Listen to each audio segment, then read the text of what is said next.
Welcome to the Hanging Out with cast. This is our first episode. I think big thing we're going to do first is we are going to introduce ourselves because you don't know who anybody is in here. And then we'll kind of talk about what we want to do with this podcast.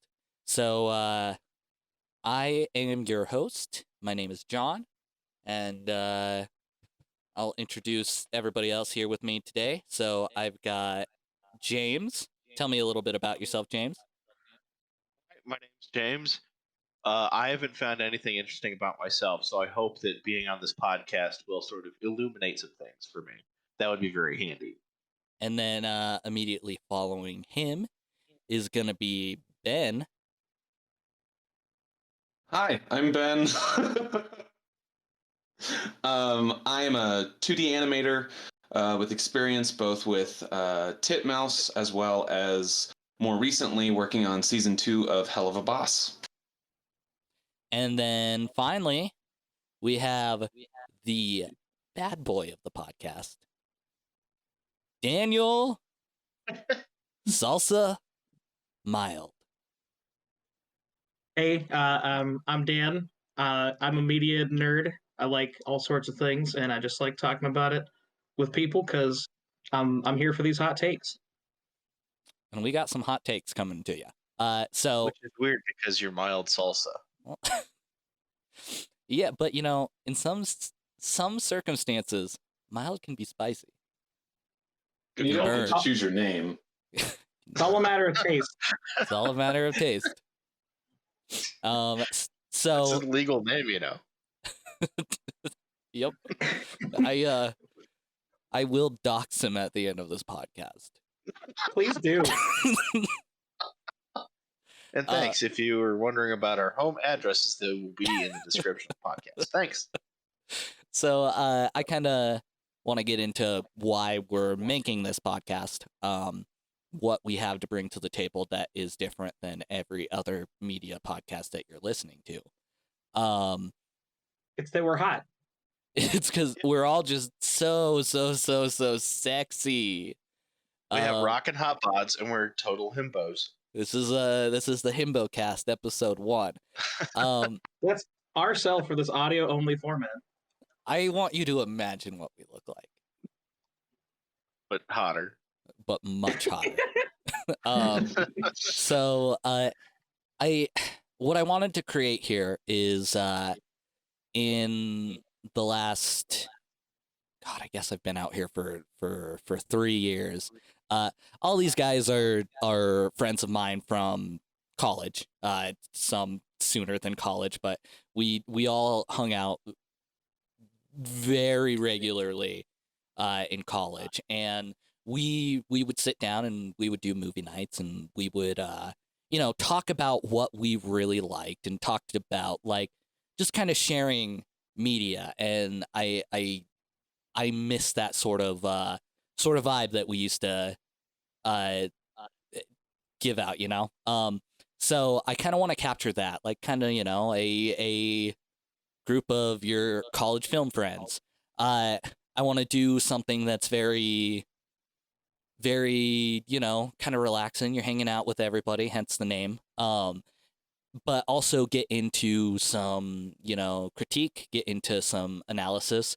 So a lot of episodes that we have planned in the near future are going to be these more periodic episodes, which are just base hanging out with cast. We'll kind of talk about what we've been doing, things we've been watching, things we've been playing, just, you know, things that we think have value that we want to share with each other, because we are friends and we want to talk about things that we've watched because we're getting older and we're living our separate lives and everything, but also sharing it with you guys and saying, hey, we think that this has either a entertainment value, artistic value, something that we need to send out, or something is just the worst and we need to warn people from watching it, is kind of the goal I want to get into with all of this. And then we'll have big, longer form sit down with specific people and talk about specific things, and that's when we get into our analysis and our critique. So, we hung out, we watched a lot of stuff. There's a lot of stuff that like I associate a lot of these people with different forms of media, and just sitting down and talking about it, even if it's like something where and we'll get into this a little bit later, James has been playing Resident Evil. Resident Evil is one of my favorite things in the world. I've been playing them since I was a young child.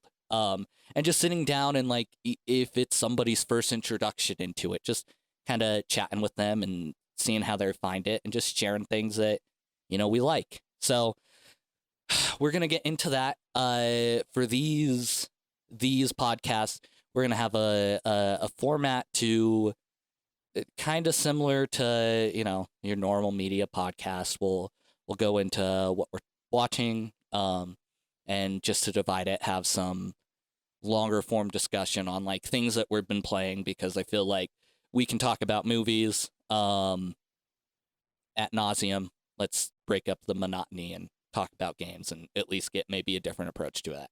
So we're going to head into our first segment, which is going to be our watching segment, and we are going to start out with the Oscar-winning Rise of the Guardians. That's something that Ben and I have both watched.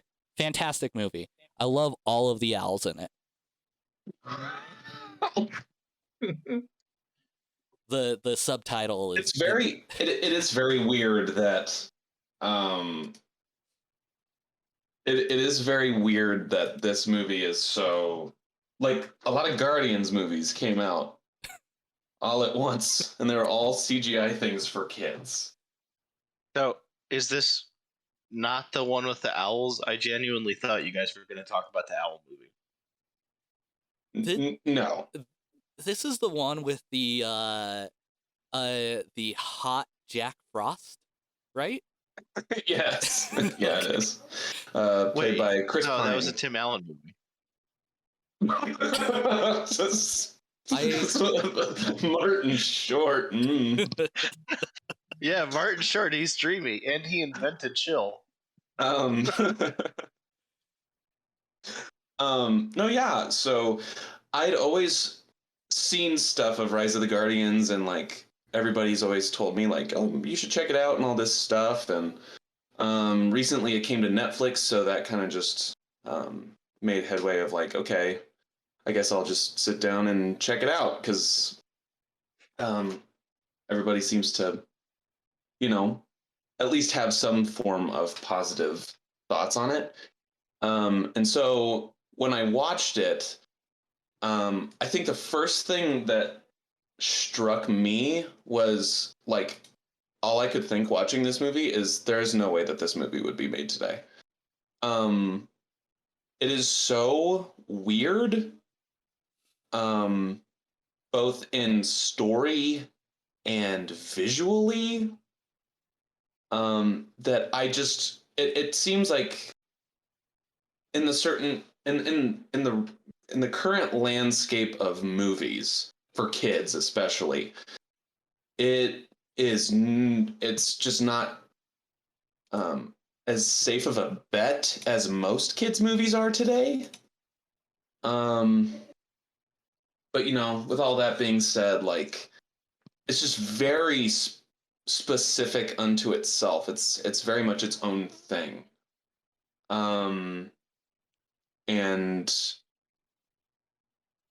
So yeah, like, I guess we could just sort of, I'll just go over the plot, sort of. So basically all of the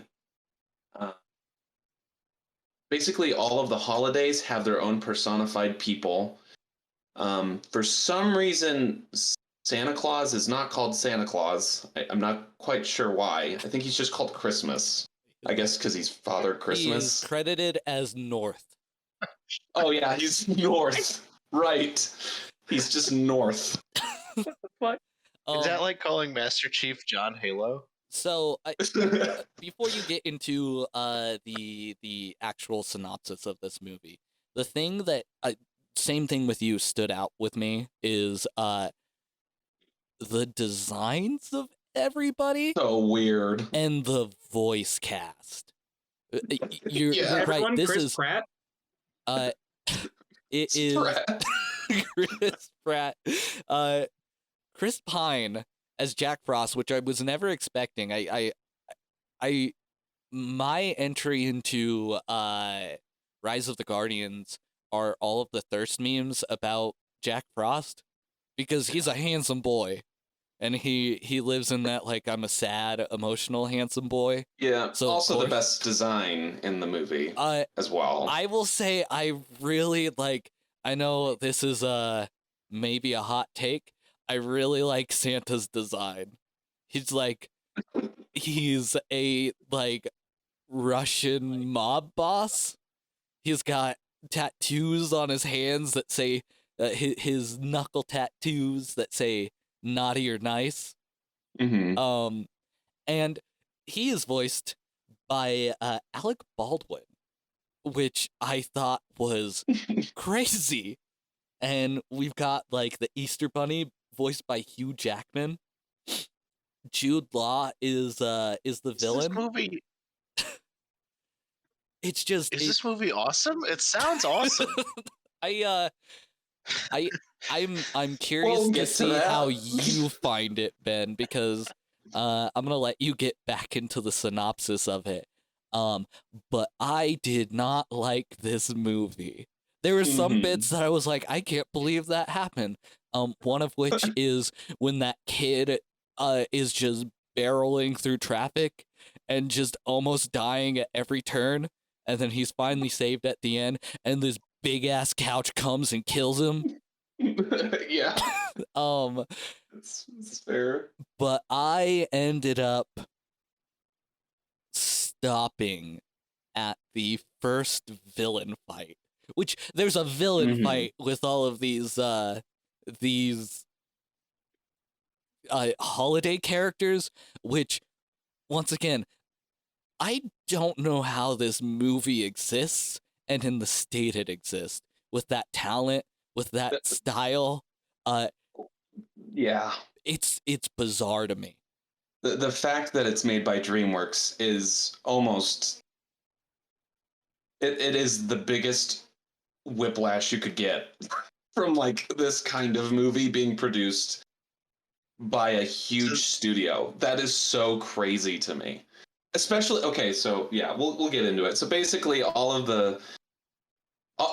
the holiday hero people, I guess,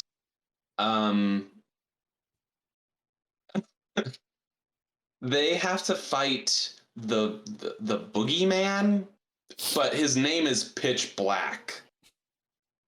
But he's the boogeyman, and he's like trying to make everybody not believe in holidays anymore. And so his big plan is to make everybody not believe in him, or not believe in Santa, or the Sandman, or the Tooth Fairy, or the Easter Bunny. Okay, and so they bring in Jack Frost, who no one believes in, apparently. Like the whole phrase, like Jack Frost nipping at your nose, like everyone in the world is like, that's just a phrase. He's not a person. Clearly a metaphor, unlike the Easter Bunny.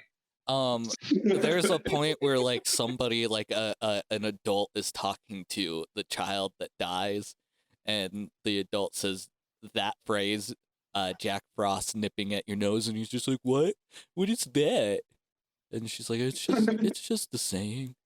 And so the thing is that like Jack Frost isn't seen by anyone because no one believes in him. But people can see the holiday people or whatever.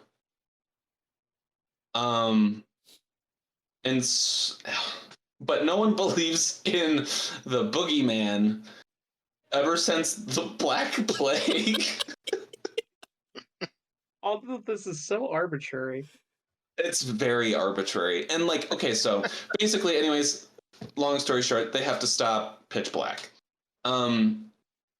This movie is like the highest praise I could give it is like, it's a cute movie that I wouldn't be upset showing my child or something. It's not great. it's not very good. It does have that dreamy once they're looking Jack Frost though, so that's like a huge positive. Pretty much. The thing that stood out to me the most in this film is the hair.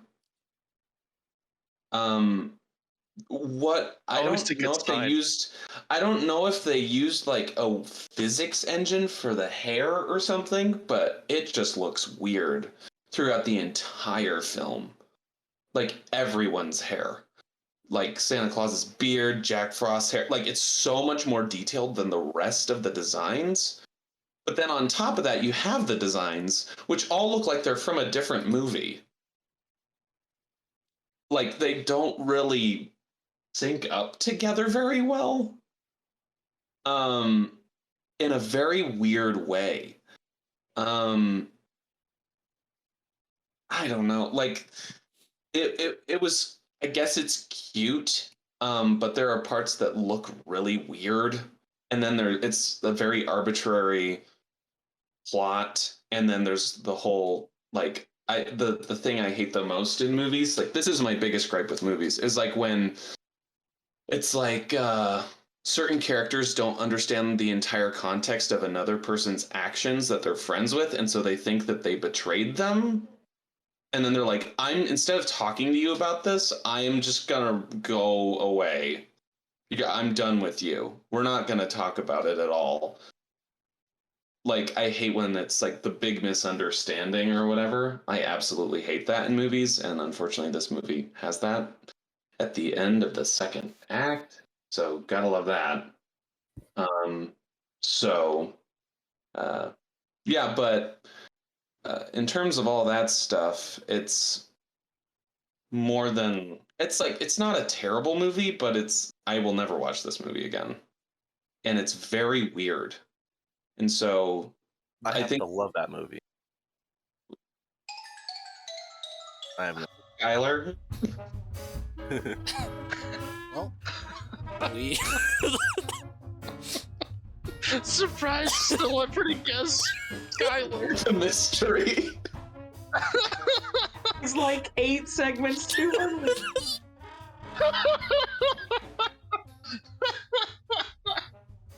Oh my god. Hey, Skylar. This was gonna happen. Hey. You're a little late, buddy. Nah, I'm faster than late. We're keeping this in. It's an hour into the recording. We have a surprise guest. This week's mystery guest is Skylar. So introduce yourself, Skylar. I'm Skylar. Hi.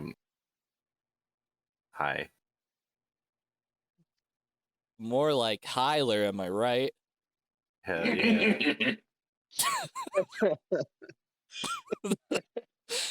Okay, so with that, I think that will draw to a close our Guardians talk. So let's move on to our next topic, which is TNG, Star Trek, The Final Frontier, The Next Generation. And I think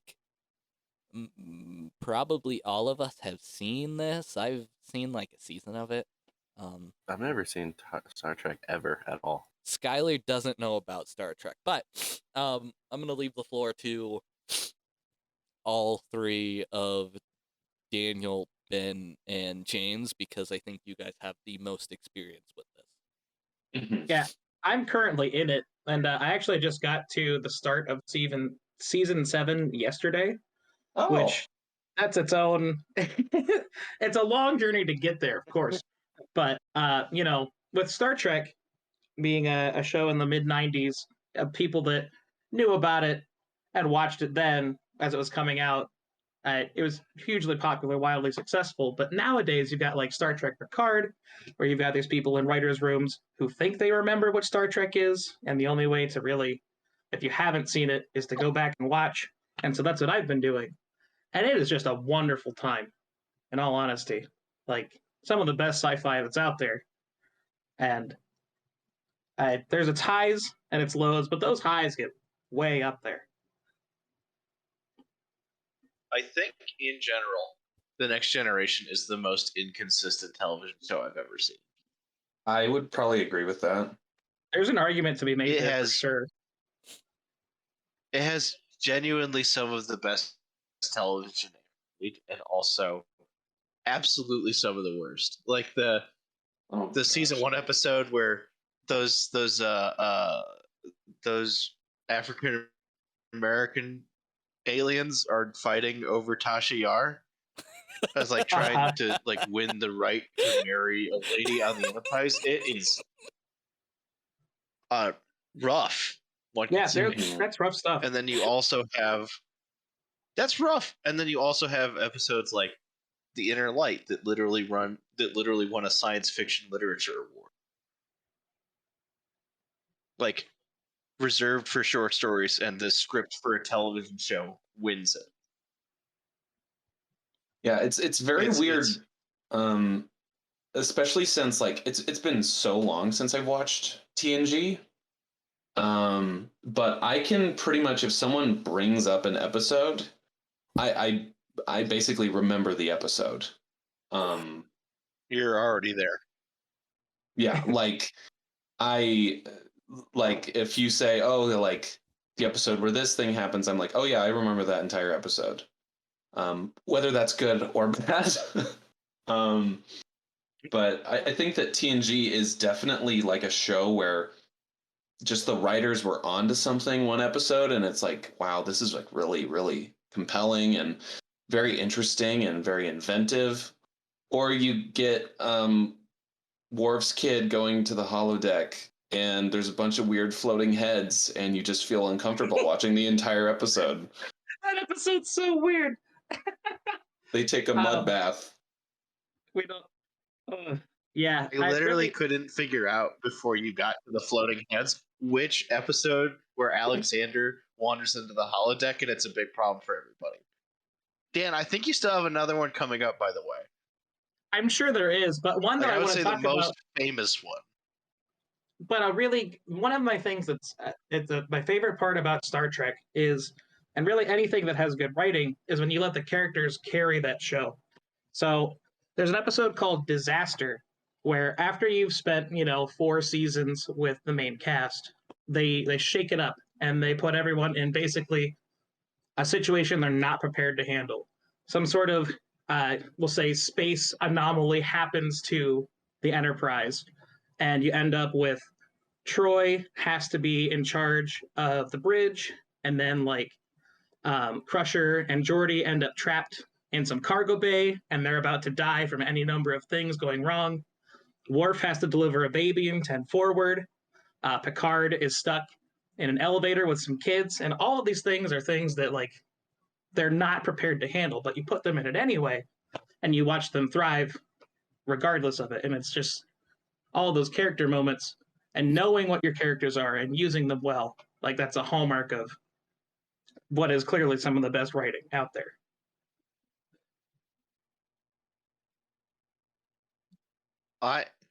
My first trip through, I really, really liked that episode. And I think there's some episodes that I really liked on my first pass that I didn't care for as much the second time through.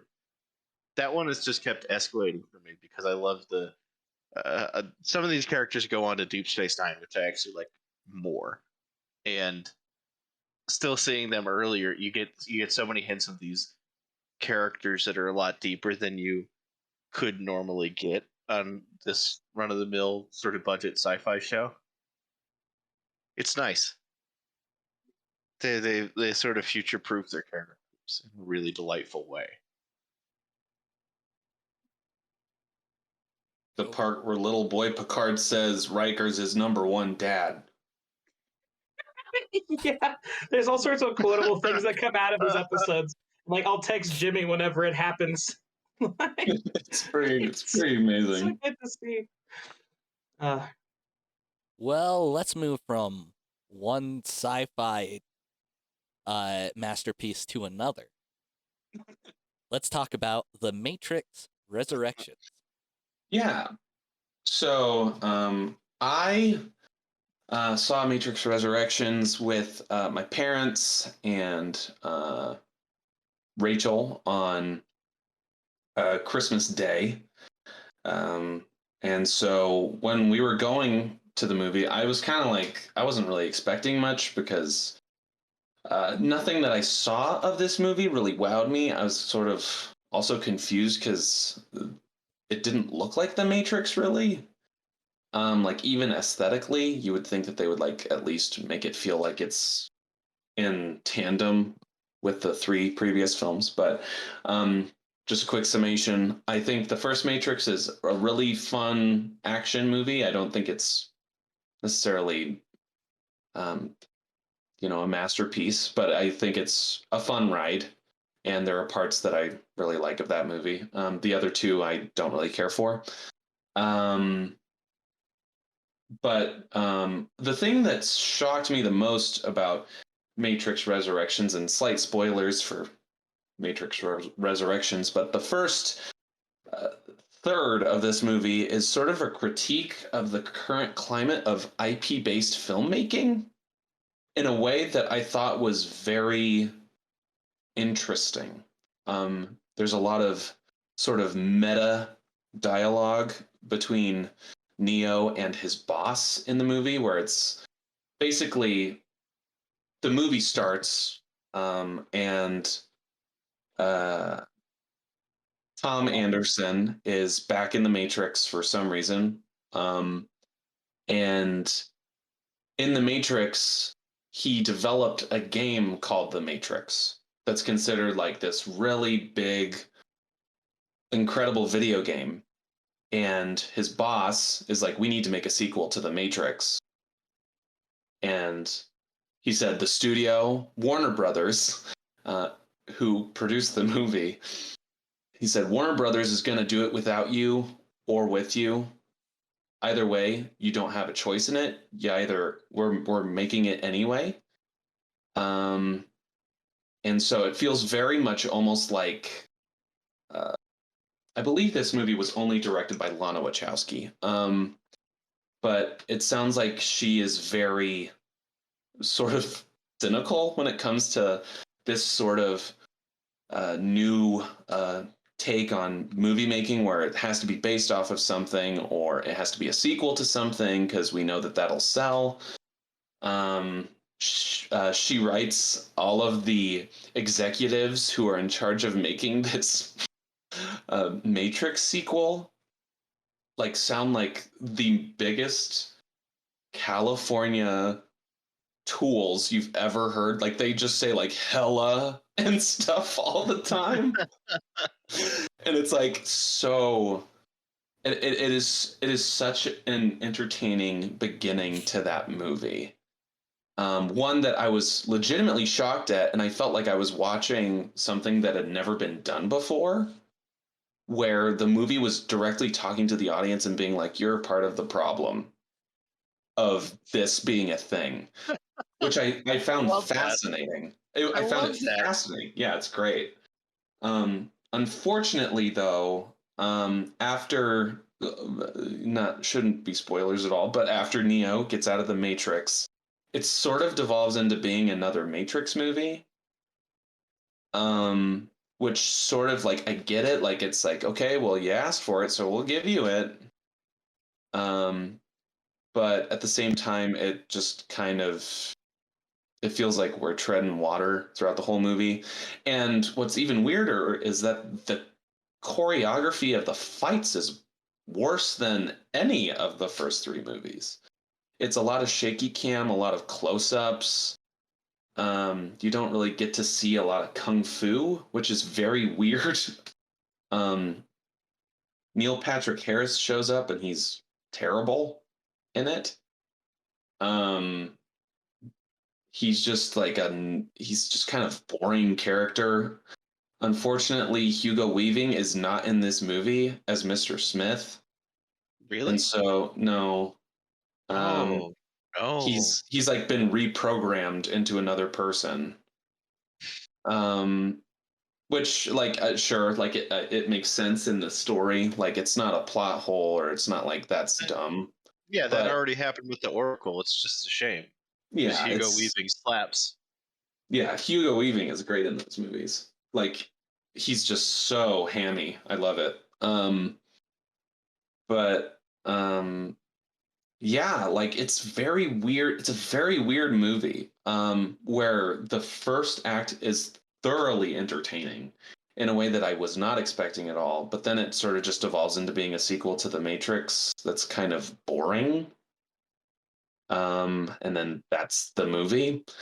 And so I would say, like, if you've seen the Matrix movies, you might as well watch Matrix Resurrections, because the beginning of that movie is legitimately, like, honestly, it might be my favorite thing I've seen the Wachowskis make. Or I guess it's only Lana Wachowski who is involved.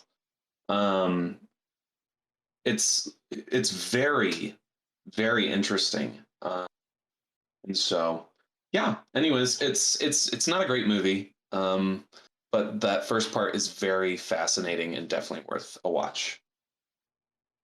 Okay, that sounds good. I definitely want to check that out. I'm a big fan of Matrix 1 and 2. I haven't seen 3.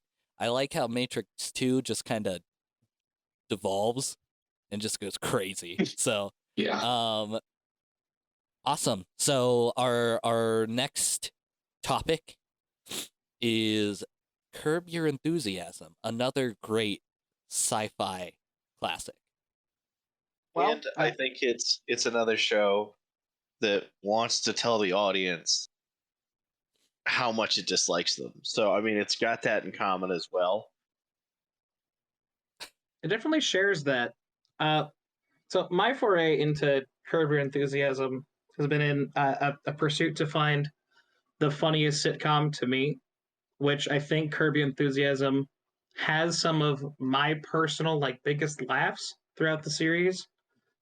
And it's really just because you watch the lunacy of Larry David as he lives his daily life, and very occasionally the craziness that is around him. But more often than not, he is the problem in his own life, which is hilarious. The big thing, most recently, we've got, like, I think season 11 is the most recent season, and for me, they kind of jumped the shark because there's this episode where he goes to this country club all the time and goes golfing with his agent and other people. It's like how you make shows happen and other things like that in Hollywood, apparently. That's And how so we he got makes this podcast off the ground. that is how we did that. Someone made a deal with a pastor, and then they gave us the funding to do this podcast because Larry David made a deal with a rabbi that if he sunk like a putt from an insane distance on the green, he would go to temple. And of course, he loses that bet because he has to. But it continues, and he goes to this coffee shop because he was at the eye doctor's earlier, got eye drops in his eyes, can't see what he's doing, bumps into a Klansman that was going to a rally in town, and he spills coffee all over their robe. So he takes it upon himself to get the robe dry cleaned because he fucked up rather than just saying fuck you to the Klansman. So when he gets to the dry cleaners, it is run by a Jewish man who has a problem with cleaning a Klan robe, but he convinces him to do it. And then lo and behold, when Larry goes to pick it up, it's not there because that guy presumably destroyed the robe. And so he has to get his agent's wife, because she's a seamstress, to hand create a robe for this Klansman. And she only does it because he did her the favor of taking the rabbi to the golf course in the first place. But then she sews a Star of David into the back of it, so when the guy goes to his next rally, he gets the shit beat out of him. But the entire premise, like that whole story arc in and of itself is such a ridiculous that, like, I can't imagine anyone feeling remorse for spilling coffee on a Klansman's robe. Like, that's too far from me. Yeah. That's a BoJack joke. That's a cartoon. And it sounds fantastic. I couldn't disagree with you more. It's ideal. That sounds like a great episode. In some circles, I'm sure that could be. There's a whole nother plot with like Woody Harrelson and the crimes that are done in producing milk. That's its own thing that also ties into the Klansman and his ranch. But like the situations that Larry gets into are because he has these rules that he made up in his head that he doesn't think are made up, but he's compelled to follow. And so like there's a whole series long thing or a season long thing where there's this guy called Mocha Joe, and he's got a coffee shop, and he's the best coffee in town because he's got the beans. And there's a feud where Larry is so incensed by being banned from this guy's shop, he makes like a spite store right next door where he sells better coffee. And so that inspires all of LA for people who are offended to like make these other stores, but then through a series of unfortunate events that occur to Larry, his shop burns down, and the way things happen, it looks like arson to the cops. So he almost goes to jail for that. All these ridiculous things that could only happen to Larry David. Daniel, do you think it's the funniest show because you identify with Larry David so much? When I first started watching the series, I could see Larry's logic. I could identify with Larry's logic. Yeah. And that made it even funnier to me. Mm-hmm. But there's a point where Larry starts becoming too crazy. And it's not that the humor necessarily falls away, but the identity. You just agree with him too much. Even more than you're not supposed to, right? Right. Like it works the opposite direction. No, it's just that show has some of the most comedic moments because parts of it are so off the wall, or like the entire town of Los Angeles gets so mad at Larry because he stuck his legs out too far at a basketball game and Shaq breaks his ankle or something, you know. It's a great episode. It's so good. It's really a great show. I haven't seen nearly as much of the new season as you have. I watched a little bit and I loved it. I still got a ways to go, and I don't know if I'll be able to get to the end, but we'll see. It's got high hopes, and you know, a comedy legend writer like Larry David, it's gonna have better jokes, I'm sure, throughout. And speaking of having high hopes, our next topic on the docket is actually the documentary about Pete Buttigieg, Mayor Pete. Oh wait, I read that wrong. It's The Witcher season 2. John? Okay, so how is that for a transition? Can I co-host? Yeah. Yeah. So I did it. I started and finished The Witcher season 2, Netflix show starring Henry Cavill as our favorite little white-haired boy. I'm starting a poll on our episodes who's the hottest white-haired boy. So far we have in the running Jack Frost, Jean-Luc Picard, and now and Larry David, and now Jerry David from The Witcher.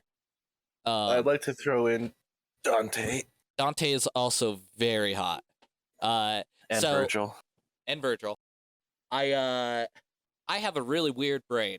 When I want to start something, my brain does not let me start at the point that I want to start at. I have to go back to the beginning because I don't want to miss out on anything. My obsession with The Witcher started with I want to play Witcher 3.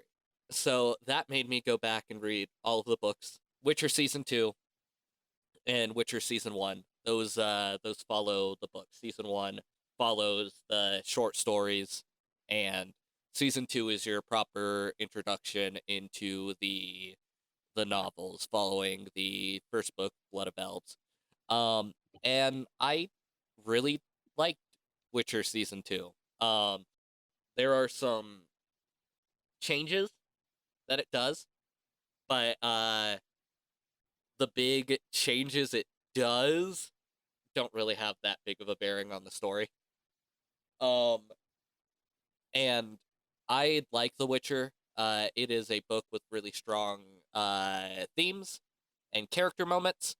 But its narrative is not its strong suit. So the more they change and the more they make their narrative cohesive, the better. Because the author is definitely a man who thrives making short stories. And I think that his long form novels suffer because of that. He gets to the end of like whatever chapter, and you wrap up your little chapter in a nice little bow, and then he does not know how to go between that and the next thing. So I think the show is doing a good job, kind of wrapping things together in a satisfying way. It also is just, like the two people that carry that show are Geralt and in this season, actually Ciri. I did not like Ciri in the first season. Ciri is my favorite Really? Witcher character. She's just like, they don't know what to do with her because, once again, it's a bunch of short stories that they're trying to Mhm. blend together in that first season. And I'm always a really big fan of the pre-witching Cirilla as well. I don't think there's a kind of Ciri I don't like.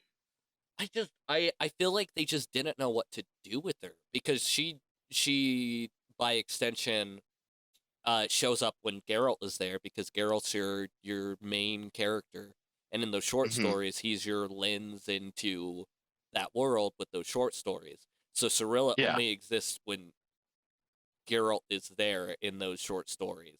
So it didn't work out nearly as well, and there's a whole theme in the book of them meeting each other over and over again, and like the whole Witcher book 2 is this really good like breakdown that Geralt's just kind of a weird guy and he really doesn't know how to be a Witcher. Like he claims Ciri through the law of surprise, which is generally how Witchers find their little Witcher boys and bring them back to the castle. Uh, and Uh-huh. all through the second book is these encounters that he has by chance with Ciri in these random locations. And every single time it's just like, are you going to take this kid? And he's like, I don't know what it means to be a dad. So he keeps like shoving it aside, even though he knows he should. And like, you start seeing the fall of Sintra, you start seeing Nilfgaard marching, and he still will not take this kid. And then after Sintra has fallen and he presumes Ciri to be dead, he ends up meeting her, and that's when he's like, okay, I cannot escape you. I can't escape destiny. Every like weird mystic person is telling me you're my destiny. I need to be able to have you, like, you have to be part of my life, but I'm so unwilling to do that. And then the Right. end of those short stories is, okay, I'll do it.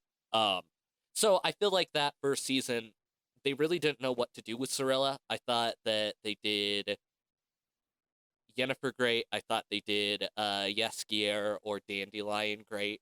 Um, and I thought they did Geralt great, but I did not feel like Ciri worked. But in this season, she comes in, she gels well with Geralt. Um, she's hanging out with all the witch boys, and that works out really well. And I just found everybody more likable in this season. The standout person for this show though is definitely Joey Beatty, who plays Yaskier. He is my all-time favorite. He's a delight. He's a delight, and He might be one of the best live action comic relief characters, if that makes sense. Have you seen season 2 yet, James? I've seen the first 3 episodes. So there is a Watch point. the whole thing. There is a point where, in season 1, Geralt and Yaskier don't leave on the best of terms, and your introduction into Yaskier in this season is you show up at a bar that he's performing at, and he's just singing a big breakup song because he's so hurt that him and Geralt have broken up. And He's the Taylor Swift of The Witcher. yeah. I mean, kinda. He Kinda. he Except for and Yasuke is Geralt actually are good. my big pairing for the show. I love them together. I just want I want them to finally realize their feelings for each other and just kiss. But I liked where it was going. I've been talking to a lot of people at work about this, and everybody has the same sort of consensus that everything to do with Geralt and Ciri training and all of that is good. Like, there's a lot of good themes of becoming a father, because that's what Geralt's story is this reluctant father that has to come in and take ownership of his daughter. And even at the end, like, there's this really awesome scene where I'm not gonna say who, but something has happened, and it's Geralt rushing up on a bunch of people, and like somebody has taken Ciri, and Geralt shows up with like a little band of dwarves, and the dwarves haven't Yeah. met Ciri yet, and he holds like the sword up to the person that took Ciri, and one of the dwarves is like, "Oh my, is that your daughter?" And it's just Geralt looking at this person that took Ciri, and he like makes this guttural growl, and he's like, "Mine," because he loves that little girl so much. Uh, and I think they did really well with that. Everything to do with like this big grand destiny overarching world story. Eh, it's the same thing I feel about the books. I think relationships and characters are done strongly. Story, not so much. I definitely, I think it's a good adaptation. I like that they're changing things. So, you know, it's good. I liked The Witcher season 2, but like I can't say that I liked it like you did. I thought I liked the first season more, and that's mostly based on like when when I was done watching it, I didn't know I was done watching it, or it didn't really feel like it had a season finale. It kind of just ended. Like it felt like there was more episodes after that, and then there just kind of wasn't. I don't know. Like it didn't really have a good transition there. I kind of disagree. I feel like it left on a big cliffhanger of where is this approaching with the reveal at the end, is, you know, without getting into spoilers. I think that this whole season definitely had a feeling of setup, but I think with that ending, it definitely, I felt like, oh, what's going to happen next? I know what's going to happen next because I read the books, but I still had that sort of feeling with that last scene with the dude, with the guy. Yeah. It didn't feel complete. It didn't feel like a finished season to me. That's just how I felt about it. But one of my my favorite, I think my favorite moment in the entire season was when Geralt and Jaskier reunite, and they just have this huge bromance moment, and they just like love each other. It's pretty strong. And then for some reason he's shirtless. I'm like, okay, they're gonna do it. They're gonna fuck. I need them to kiss Skylar. That's all I ever It's wanted. they're just it's the best. They're so strong. I just love how salty Jaskier is about everything, because you even He have should that. be. Yeah, that's fair. He got done really dirty. He did get done really dirty. And I'm gonna say, I know everybody really likes toss a coin to your Witcher. I really like that second song much more. Can we talk about that one? Like they used it once, and it wasn't like in the show. It was like I think it was the intro song to the second episode. It was just really good. The intro song to the second episode. I think it's the second episode. But it's definitely Iskir singing, and it's playing during one of the intros or something. Like none of the there's nothing actually happening on screen except for like the black background with the Witcher logos. Oh, I have to go back and watch that. I think I skipped all of the intros. I could be wrong, but I just remember it being part of an intro. But it was really good. I was like, oh, this song slaps. Yeah, Joey Beatty is a actual folk musician. He's part of what's it? The Amazing Devil. They are like this feeling of like this medieval folk duo. and they are so good. You guys should definitely check out The Amazing Devil. Like, the two reasons I go to the Witcher show is I think Henry Cavill really channels like his love for the Witcher games in there, and I just love Joey Beatty more than life itself. I love his music. I love his role in The Witcher. Definitely go check out his stuff outside of The Witcher because it is so good. It could be better No, by making more. yeah. They just released a new album actually. Oh yeah. Yeah. Does he have more cringy cosplay on it? His cosplay isn't cringy. I love him. It's cringy in the good way. I would date that man. Well, listen. It's cringe. Uh, I didn't say it was a bad cringy. So I'm gonna move into the next topic from a monster hunter to a demon slayer. You're so excited about these transitions. It's our animation expert, Ben Thomas. Give us a demon slayer breakdown. No, yeah, for sure. So it's been a real cool minute since I've watched a shonen anime. Just haven't gotten around to it. I'm gonna eventually get to watching Attack on Titan. Watch that all the way through. Yeah, it's been a long time since I've watched a shonen anime, and the past 1 or 2 years has been pretty obsessed with Demon Slayer, and so figured I should give it a shot. So me and Rachel put it on, and yeah, so we watched all of season 1, and then we watched the film Mugen Train, which is now, I believe, the highest grossing anime film in Japan. In terms of season 1, really the show is just about this kid named, oh gosh, His name is Tanjiro. Yeah, Tanjiro. And basically his whole family is killed by a demon, other than one of his sisters. And so when you basically, demons eat people, but if you get demon blood put into like a wound or something like that, like if you accidentally take in demon blood, you become a demon as well.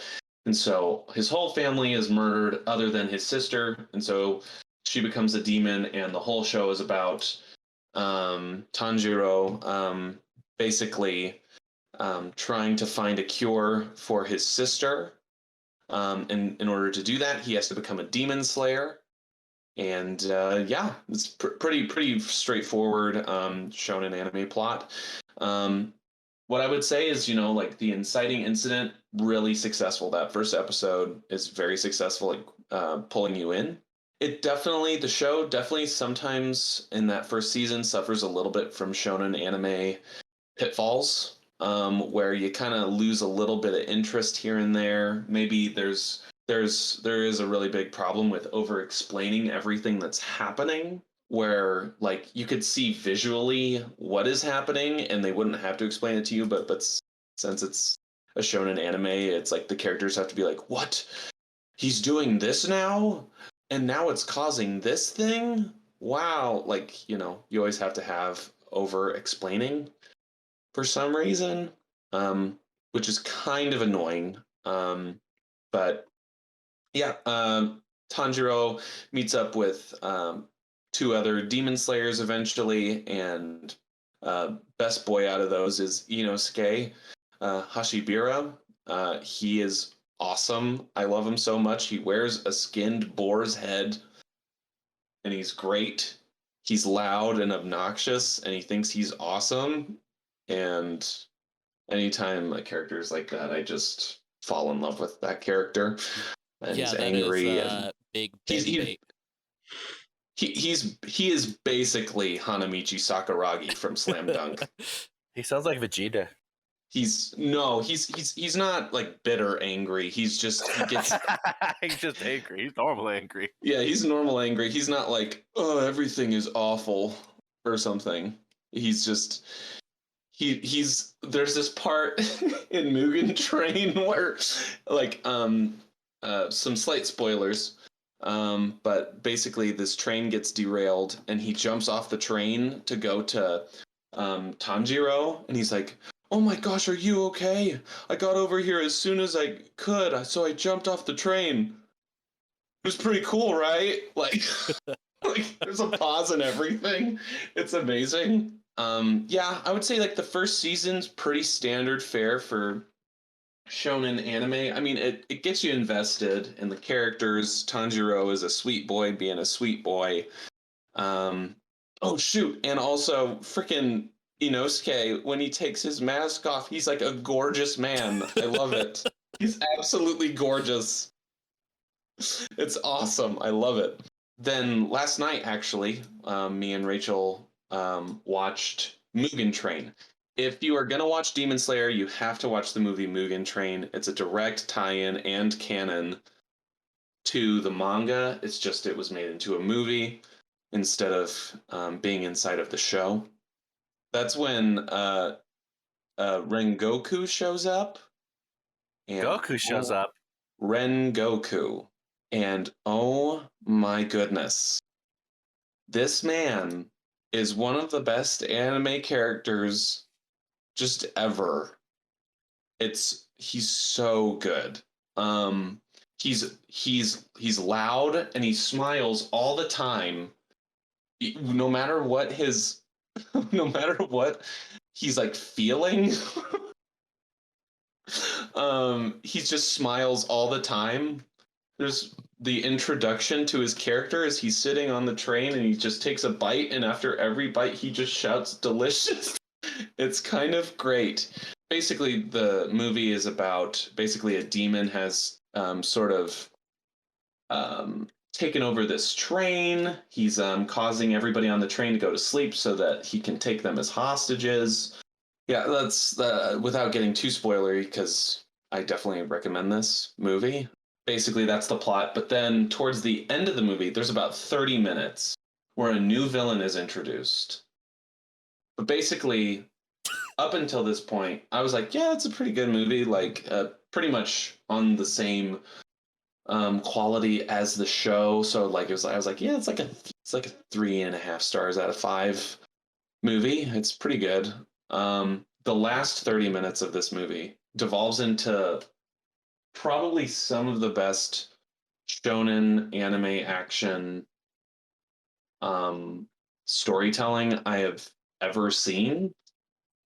The last 30 minutes of this movie is literally perfect, and it's got an emotional core to it. It's really moving and inspirational. Basically everything you want out of a shonen anime is just condensed and just saturated in this last 30 minutes of this movie. And so I would definitely give that a watch. So they added Super Saiyan? Nice. No, they did not add Super Saiyan, but they made it amazing. It's absolutely phenomenal. All of the characters are super likable. But yeah, I would definitely suggest giving it a watch. I haven't watched the second season of Demon Slayer yet, so I don't know if it like just falls apart and becomes terrible or something. But yeah, as for right now, I definitely give that a watch. I also, Would this be a good like starting point for anybody who hasn't seen Demon Slayer? Would you recommend going into this movie without having watched that first season? No. It is a direct continuation of the season. I would just start on season 1 and then get to Mugen Train. I wish I could recommend it as just being its own standalone. Like, if you don't want to get fully invested in the story, like, you could watch it. You would have to kind of piece together what's happening a little bit. But if you just want to watch something that shows really good shonen anime, like, sure, you could start there if you wanted to. Yeah, so far it's pretty dang good. Okay. But, well, yeah. Let's go from demons to medical dramas.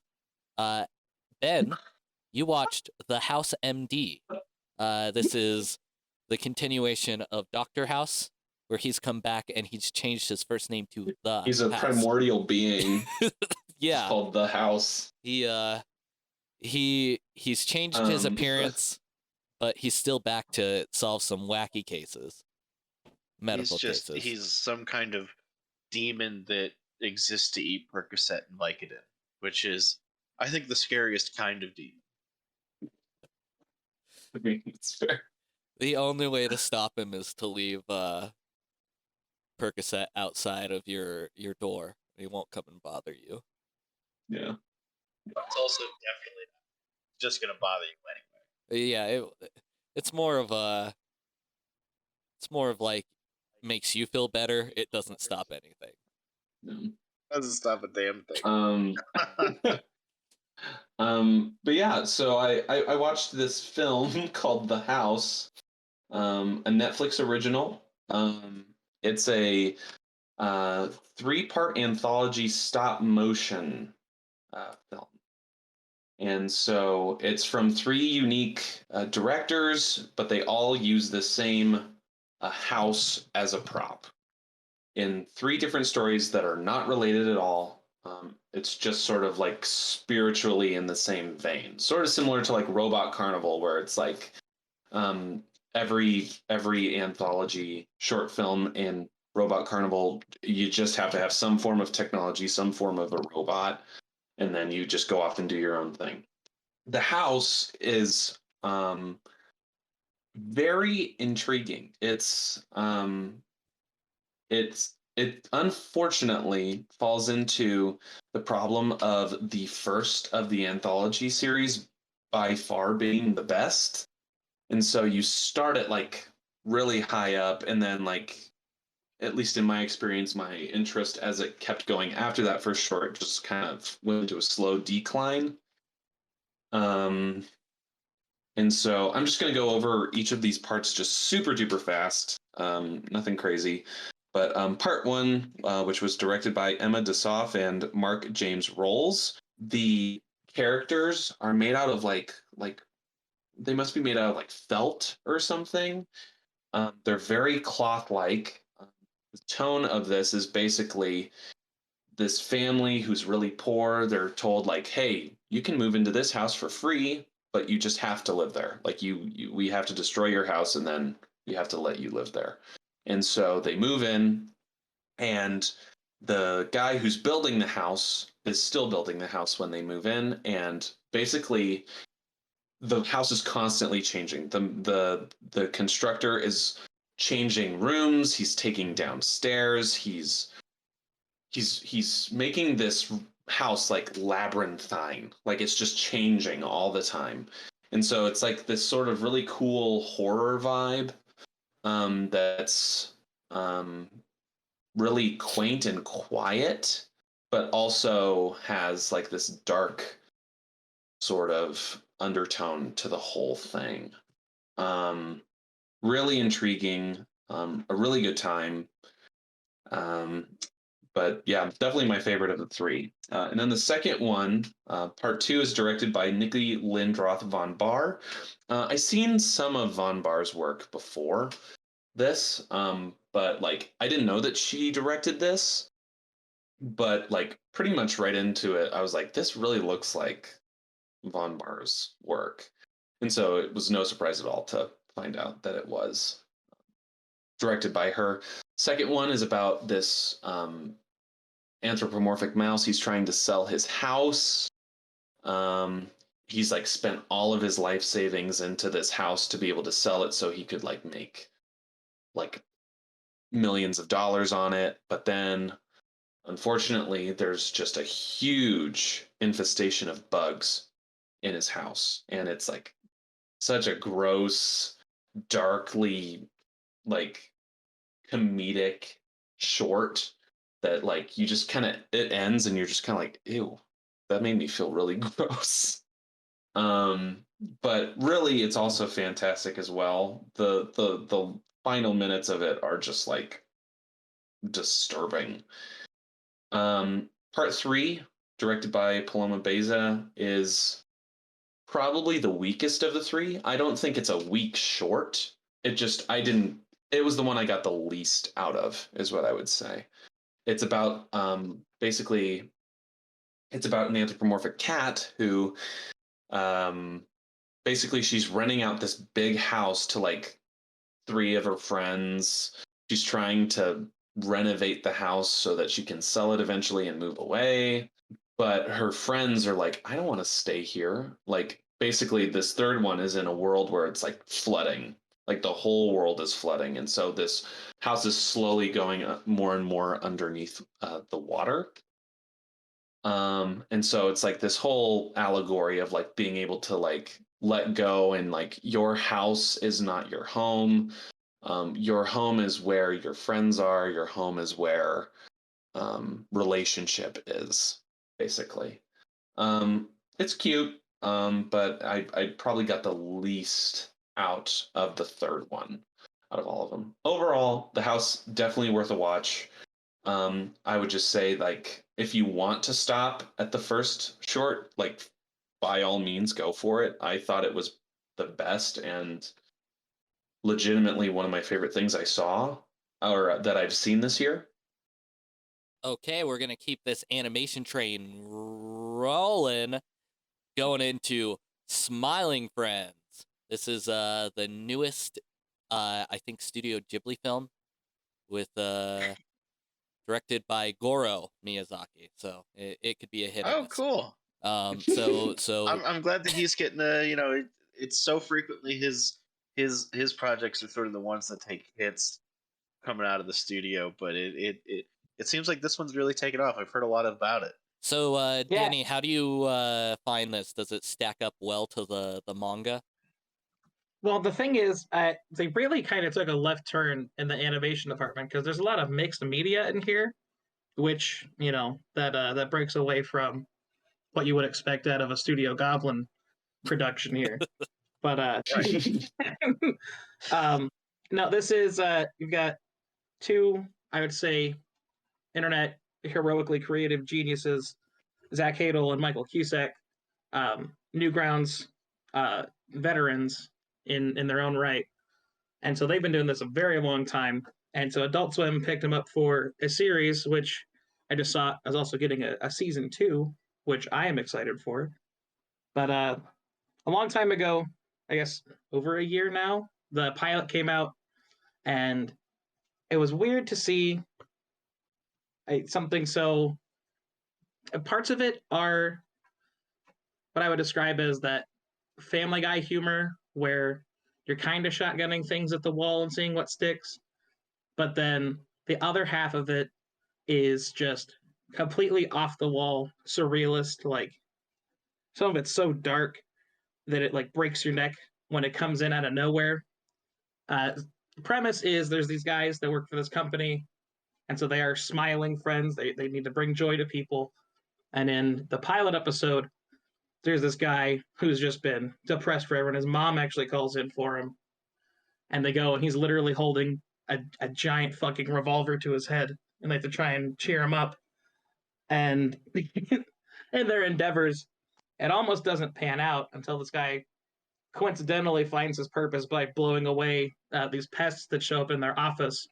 It's really good to see people who have success in the internet make it to the mainstream, and they don't really compromise what is at their core to be successful to a broader audience.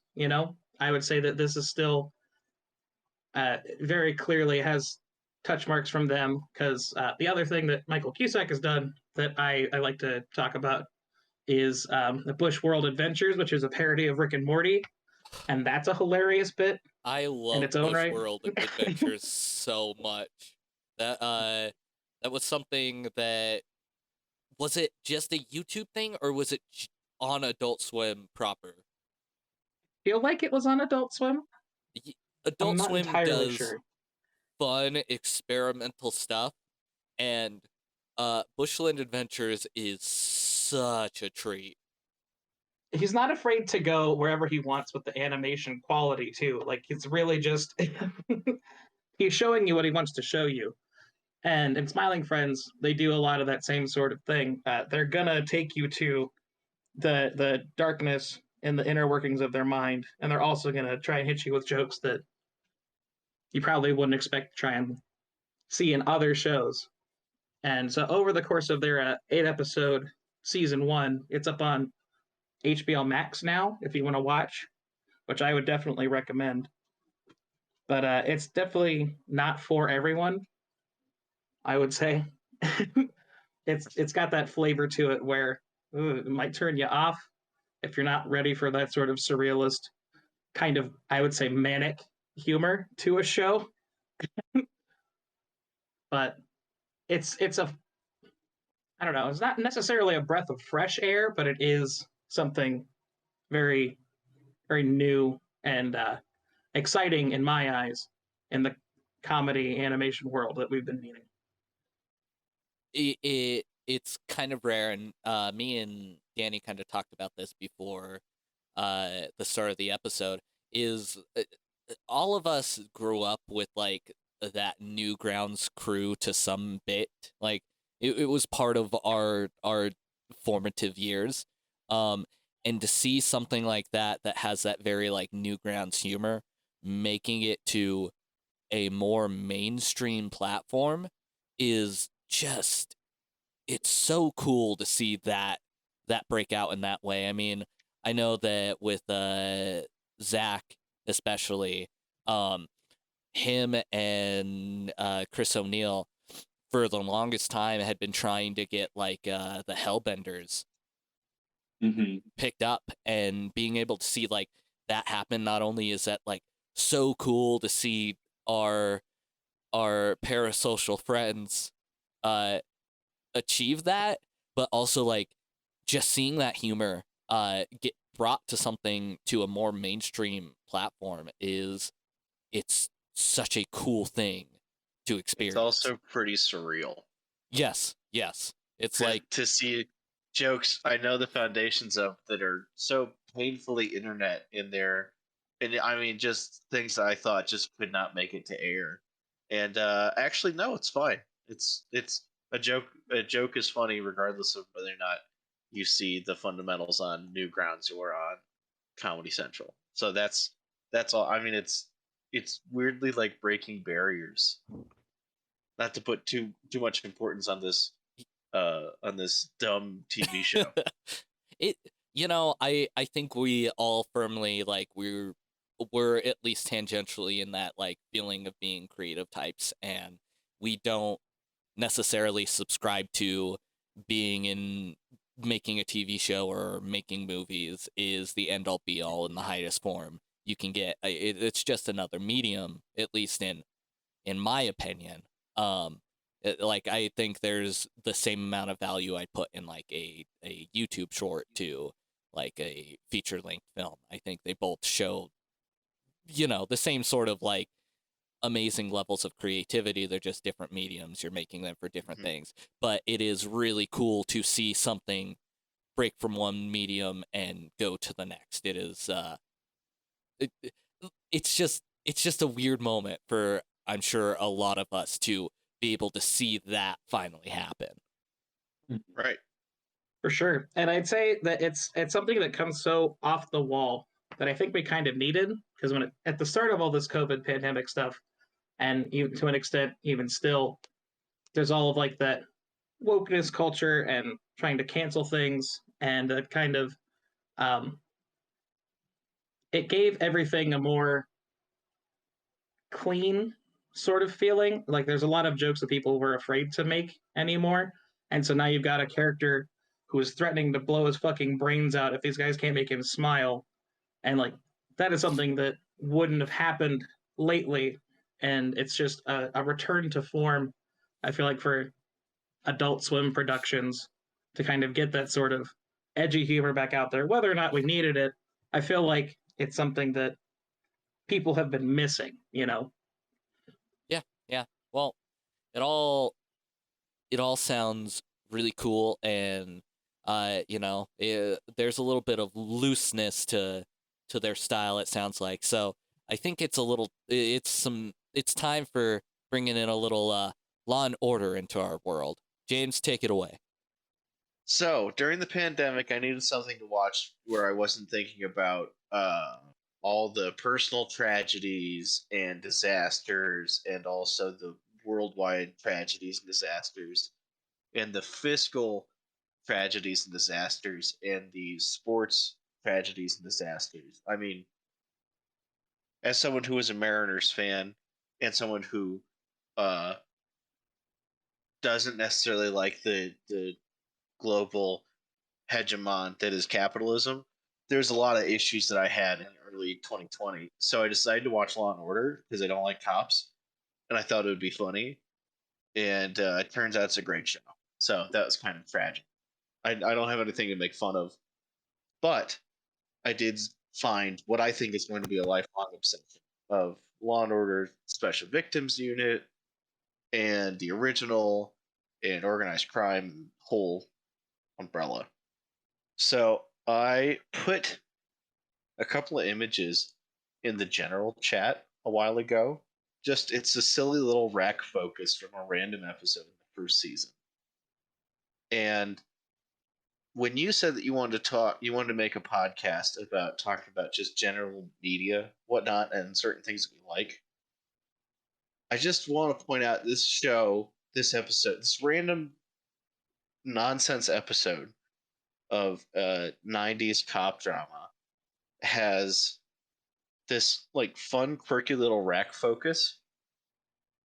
And it's nice to see something that's fun and dumb that's still willing to make like really genuine craft moves. That's kind of caught me off guard because I see a lot of sort of popcorn television now, if that makes sense. Just not something, I mean, something that you wouldn't consider literature. And it reminds me that just because it's a legal procedural doesn't mean that you can't still shoot it like a movie. Doesn't mean that you can't still shoot it in interesting ways. And I thought that was doing. I sort of Law and Order's on here because I wanted to ask you guys about this. Do you guys have these like just weird little quirks like you going back through and now we have a little bit of time to sit around and just watch old dumb nonsense and figure out like what we still like about it. Like instead of Law and Order, I could have just easily put Golden Girls or MASH or any of the old shows that I love. But Law and Order for me, it's sort of a new thing. It's coming back in a big way. Yeah, I think in the sense of like I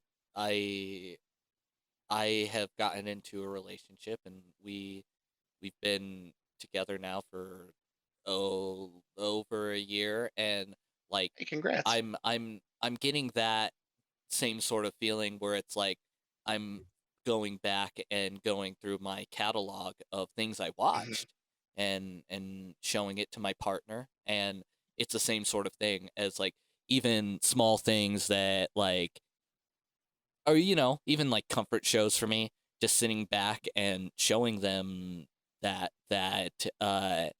media and falling in love with it all over again as like this was my comfort show. I totally get that, and I had a lot of that during the start of the pandemic where it was like I have so much more time on my side because I just cannot go outside. I just physically can't.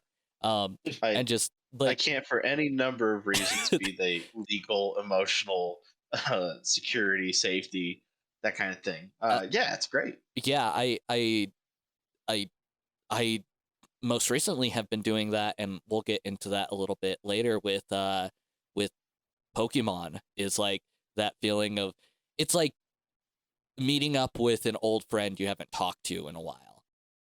You talk to them and you kind of discover how much fun it was hanging out with them again, like Yeah. same sort of feeling. The thing that kind of really inspired me is is I kind of wanted to make the joke earlier, but there was like a real discussion that had to happen. I also went back and watched not The House, but House. This is the actual one that we were making jokes about. And at first it's really interesting to watch, and then it just gets flat. And then it's just, let's have a medical mystery. Oh, here's a character moment. Here's the one character moment that you'll have all episode. Okay, time to the next episode. It wasn't lupus. It's like it's just gets dull. It's monotonous. I've gotten to the point where I can't stand monotonous television anymore, which is nice. It's kind of nice to be bougie about it.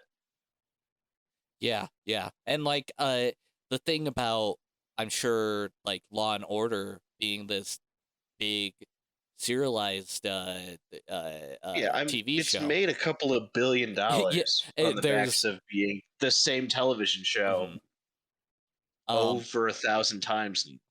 We've all worked like day jobs. Me and James have worked in television. Nothing as grand as Law and Order, I can assure you. Oh yeah, and so did Skylar. Oh yeah, but like it's so easy to fall into. In our defense, Skylar did a different thing than the thing that John and I did. Yeah, I'm gonna throw that out there. Me and James are in the same department. But it's very easy to fall into that sort of feeling of like, you know, some weeks you come in and you're like, oh my God, I want to like reinvent what I'm doing. I want to work really hard and kind of put it all out there. And then some other weeks you're just like, this is my 9 to 5. I'm going to push the button that I'm supposed to push, and that's about it. That's about it. Finding, especially that example with the rack focus, like there's still people there that has that sort of passion to be like, no, I want to do something good with this, even though it is still kind of my 9 to 5, you know? I think that's also super special to find in media like that. And I've made a promise to you guys not to do my traditional, I have an English degree thing. So let's talk about the history of the medium too. In 1990, every show was a cop show, basically. Like they all essentially were. Hour-long police procedurals, usually on NBC.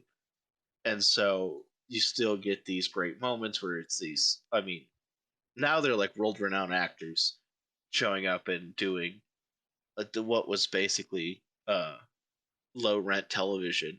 And it's so nice to see something that really cares about the product. That's really delightful. There's a lot of shows, I would say, most of the things on the list that we're talking about here are like that too. So that's really nice. It's kind of nice to go through and curate what you've actually seen and talk about, oh, this was worth a damn. This was nothing. I need to kill an hour. Okay, so with that brings us to this week's episode's mystery segment, and I know we've all been waiting for this one. Because we were all talking about detectives and stuff, right? So now it's yeah, mystery. it's all about mysteries now. And this mystery segment is brought to you by our Lord and Savior, Jesus Christ. Our mystery segment this week is going to be called Ben's House of God. So we've got 4 subjects here that are going to be headed by Ben that are incredibly religious in theme. So I'm going to list those off, and then I'm going to leave Ben to kind of go into it, because Ben's our resident religious studies major. So this is in no particular order. I'll let Ben take it away because this is his House of God segment. I promised him 1 segment per episode. I don't know what's happening. So we have Devilman. Oh, okay. We've got Midnight Mass. We have Carnival of Souls, and we have Paddington 1 and 2, all very religious. Let's take it away for Ben Thomas's House of God segment. Okay. Okay. So I watched the Devilman OVA 1 and 2. Pretty much super famous adaptation of the Devilman series, the OVA series that started in the late 80s and went only until the early 90s. They only made 2 episodes because after that, OVAs, which meant original video animation, They kind of fell off in Japan, and so they didn't really get funding to continue the Devilman story. Devilman 1, pretty much perfect. I love Devilman Crybaby. I think it's a great show. But I can totally understand if somebody didn't like that show because of how idiosyncratic the director Masaki Yuasa is. But this Devilman adaptation is pretty much a straight line from Go Nagai's original. It's a more 80s art style, really incredible animation throughout. Second one is okay. Not quite as good. Still great animation, but it kind of feels like there's a disconnect between the first one and the second one. But yeah, definitely check those out. Midnight Mass by Mike Flanagan. Probably my favorite show of 2021. Absolutely loved it. I know a lot of people had problems with the dialogue and the monologues in the show. It felt very long and slow for a lot of people. I think that that's sort of the stuff that I loved the most about the show.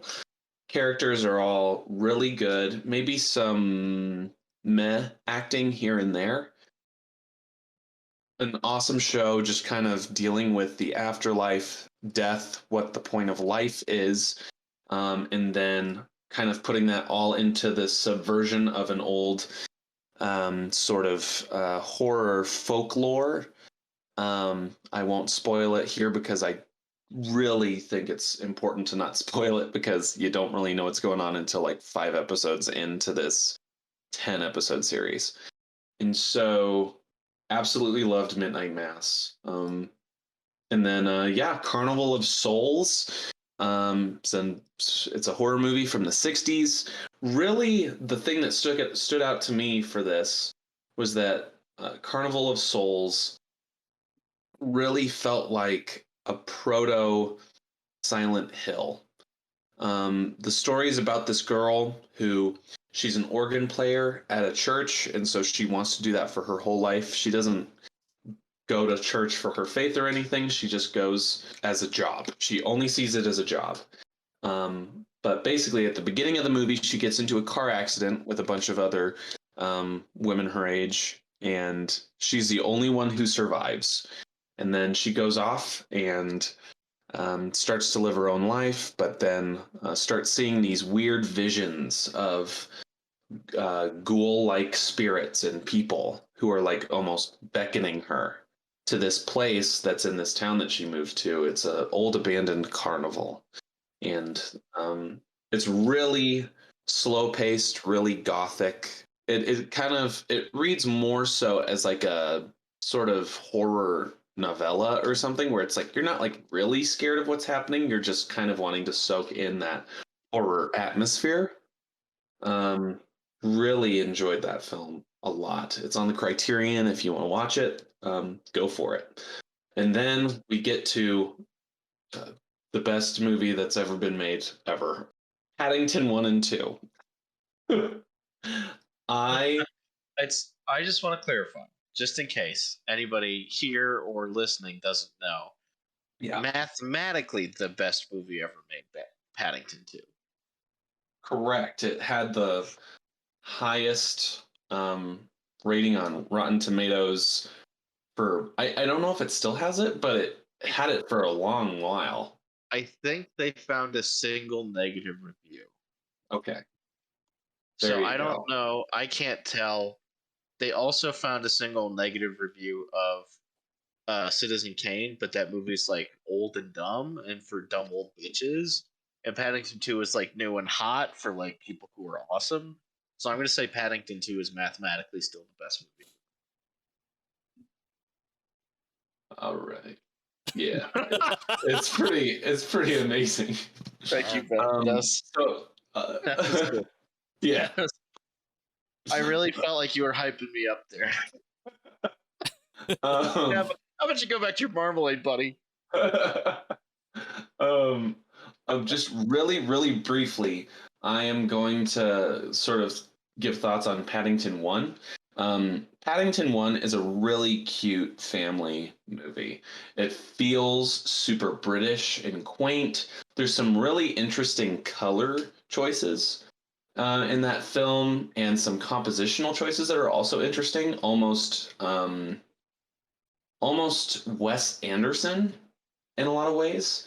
Not the whole movie is like that, but throughout Paddington 1, I was like busting out laughing like over and over and over. It's absolutely such a fun time, really funny. I guess the only thing that I would say is like the reason that it's not better in my mind is because after that I watched Paddington 2. And Paddington 2 legitimately is a it might be a perfect movie. It really actually might be a perfect movie for what it's going for. It's basically taking the formula of Paddington 1, except this time Paddington is framed by a washed up actor played by Hugh Grant. That's pretty ironic. Literally anyone isn't washed up. Yeah. But Hugh Grant's amazing. I want to hear this slander. He's really good in it. He's really great. But he's Paddington is framed, and so he gets taken into this prison where everyone hates him, and Paddington is super sad. But he befriends a chef named Knuckles, spelled with an N. Spelled with an N. Oh, who is he played by? I always forget his name. Brendan Gleeson. Oh my gosh, Brendan Gleeson knocks it out of the park. He's this super tough acting. Yeah, he's a super tough acting chef. But then Paddington shares his he shares his iconic orange marmalade with him, which changes Knuckles as a man. And he's like, we need to make this all the time. And because Paddington is amazing, he makes everyone in the jail love him. There's this huge montage of the jail changing to where they're now in pink uniforms. There's a couple inmates playing like jump rope with each other. The cafeteria becomes like this bougie restaurant because of the quality of food that they make for everyone. It's absolutely just adorable. Another thing that really sticks out is how much in the movie is set up that is immediately paid off. Basically, at the beginning of this movie, there's so many little things introduced that are like, oh yeah, this person's been doing this recently, this person's been doing this, and then all of that becomes relevant to the end of the movie, in all of these constant setups and payoffs that are just so satisfying to watch. Basically, anytime I was like, I wish that they do this, they literally do it. And I've never seen a movie do that beat for beat ever with everything I've ever wanted in a movie. It was like, by the end of it, I was just like, this is a perfect movie. And then the ending of the movie happens, and I won't spoil it because you should go see it. Paddington 2 is amazing. There's this emotional sequence at the very end of the movie that legitimately made me just break down, bawling like a little baby. I was so overcome with how sweet the ending of this movie is and how rewarding of a film this movie is that I couldn't help but just ugly cry for the last 10 minutes of this movie. I absolutely loved the ending of this movie. Yeah, Paddington might be the best kids movie that's been made in I don't know, it's been a hot it's been a hot minute since there's been a kids movie that I've seen that I'm like, this is an amazing film. Like even in terms of like the Lego movie, I think that this blows that out of the water. It's incredible. Also, in again genre defying expectations, to deal with the religious aspect of this segment, you could say The Shawshank Redemption is a deeply Christian movie. The themes of redemption and forgiving ones for their sin. What is a better religious experience in prison? Paddington 2 or The Shawshank Redemption? Genuine question, right? I mean, if I'm really being honest, Paddington 2 is one of the most emotionally rewarding and just loving films that I've ever seen. Paddington loves everyone. It's amazing. It makes you love every character. Every character loves Paddington. You love Paddington. You're just in. It's the movie equivalent of being just given a super long, warm hug. Like it's just so. It is such a sweet movie. I can't sing its praises enough. I really can't. And that does it for this week's segment of Ben's House of God. And we saw a lot of nice, positive, good Christian media here. But where we're going Three now, of those four things I think were positive on Christian media. Where we're going now, there is no God to help us. He has long died in this world. And, we need someone there. Segment? Our next segment is we will go into the deprived, godless universe of Don't Hug Me, I'm Scared. Oh, yeah. That big, long Paddington hug has let go, and now you're surrounded by anxiety, I think. Did you guys feel anxiety when you were watching Don't Hug Me, I'm Scared? Did you not? I think I might have done it wrong, because I was delighted. What? So, okay, earlier this week, I texted the podcast pals, and we were talking like, oh, what if you watch this week? What's something good to talk about? And I had just woken up. I work closer to the night shift, and I was like, well, it's like 9 a.m. I just binged Don't Hug Me, I'm Scared. I guess I could talk about that. And Dan, I thought you were going to have a connection. I thought you were mad at me for having done that to myself. I'm still going to have a conniption because Don't Hug Me, I'm Scared, probably in my adolescent years, was one of the first experiences I had with those deep, like almost creepypasta type, where you dive into, I would say, anxiety-inducing emotions in some of those regards. Sure, sure. Because you've got the 5-episode series, essentially? That's how long it 6. is? 6. And when that first one came out, it kind of took the internet by storm, from my memory of that. But I guess with you only entering into it now, I guess you're more prepared for that than I certainly was. I knew there would be a turn, but I didn't know what it would be and what it would be about. Because it turns pretty hard, I would say. Some harder than others. It's a decently strenuous turn. Couldn't agree. Will you go over, give us an overview of each of those 6, for those who don't remember? I can't. I wasn't that prepared. The first one is a banger. It's all about creativity. The second one is about time and how it's a thief in the night and it'll take everything that you know and love. The third is about making a new friend and the dangers of joining their social system. You know what? Maybe I did remember more about the show than I thought. Never mind. 4, 5, and 6, I have absolutely no idea. I don't remember.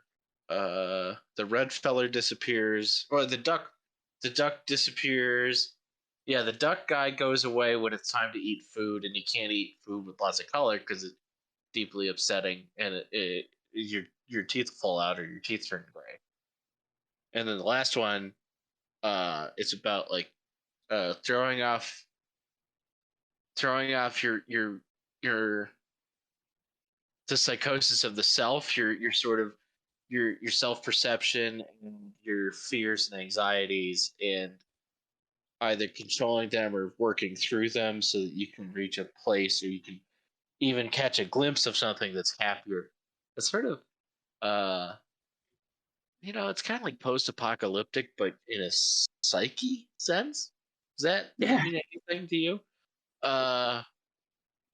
Anyway, I don't really. The themes are whatever, but the songs are bangers. So really, you like the musical aspect of "Don't Hug Me, I'm Scared" more. I don't think there is a part of "Don't Hug Me, I'm Scared" I didn't like, but the music is very good. I thought it was really fun. Did I do that wrong? I like the aspects in it that are, I mean, it's set up to be this deconstruction of child's media, and taking that hard turn to, like, kind of switch out of that whimsy that a Blue's Clues might have, to avert your expectations. And I think that it does that well, and in that sort of sense, I feel like it's clever and fun in that way. I mean, it's set up to be fun into, look how much fun we're talking about existentialism, where nothing really matters. So I could see a little bit of fun there. I would say I'm notorious for having a lot of fun with programs that are not intended to be a great time. Like, I don't know. I think David Lynch is a great director, because he's really good at making those weirdo movies. And also because he directs the hell out of some comedy. It's very good, very funny.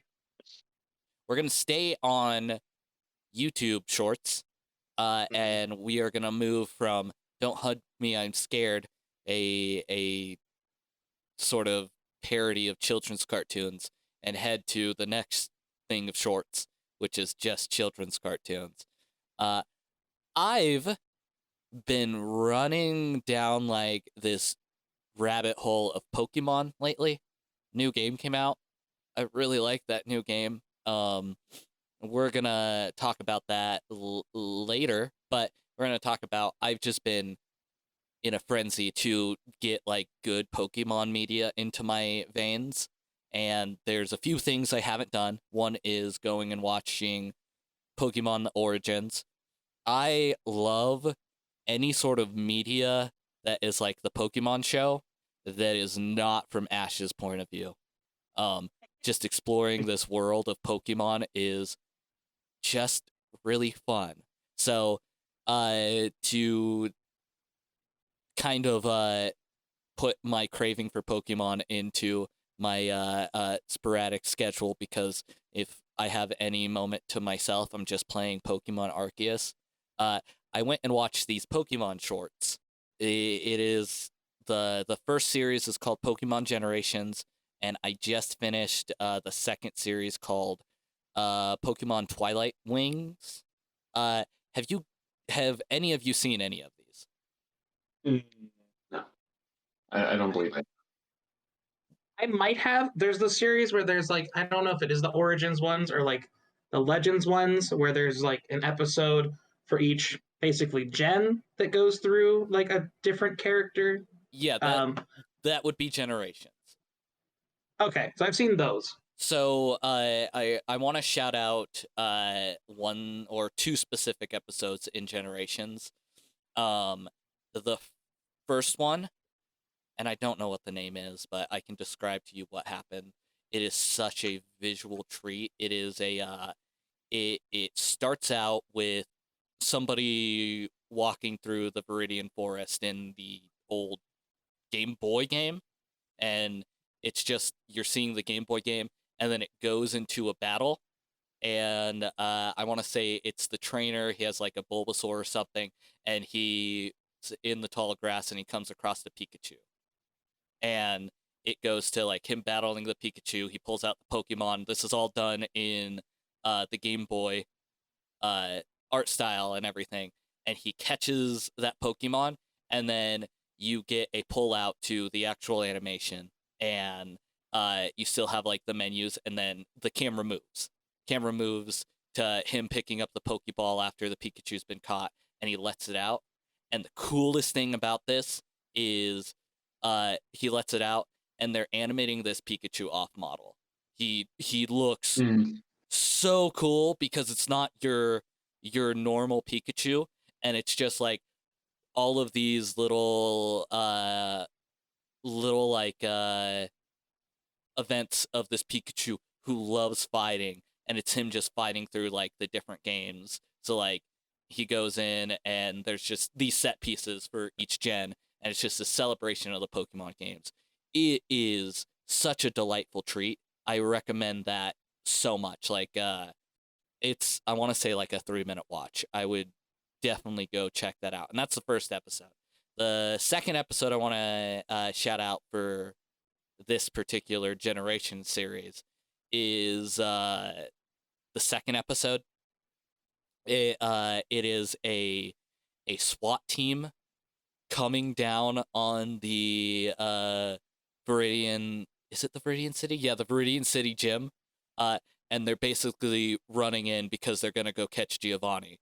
And once again, nice. any time you see Pokemon not through the lens of Ash, it's just real cool. Like there's this SWAT team, and they're using like these Pokemon to like break through walls. They use like a Magnemite to unlock an electric door. And it's just all like, it's creative. It's using the rules of Pokemon and like using it as world building. And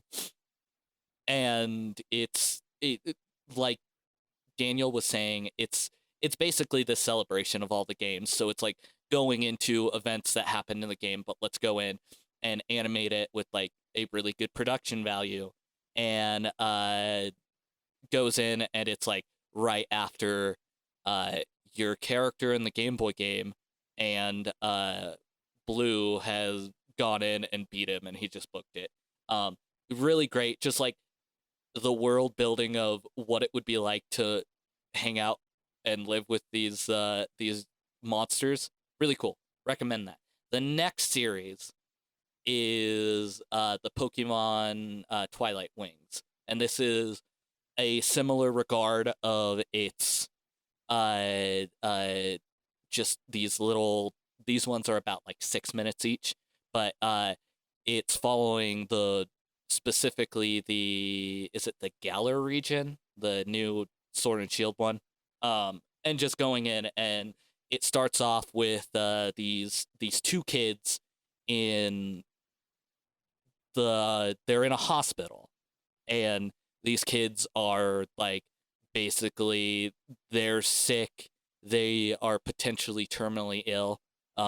There's not a huge chance they will make it out of this hospital, and it starts out with them watching a match between like that champion, I think his name is Leon or something like that, and B, who is the best trainer of that region. And it pulls out to like them watching this, and them talking about how important that is to them.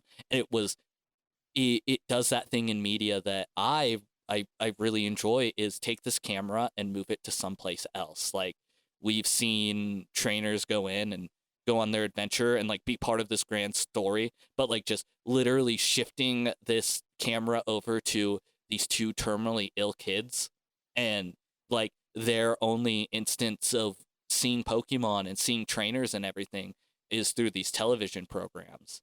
It was such a cool, unique perspective on it. And then the rest of it like kind of follows this kind of light narrative through line, where you have the sick kids, and the big thing that one of the sick kids wants to do is he wants to go see a Pokemon match in the stadium.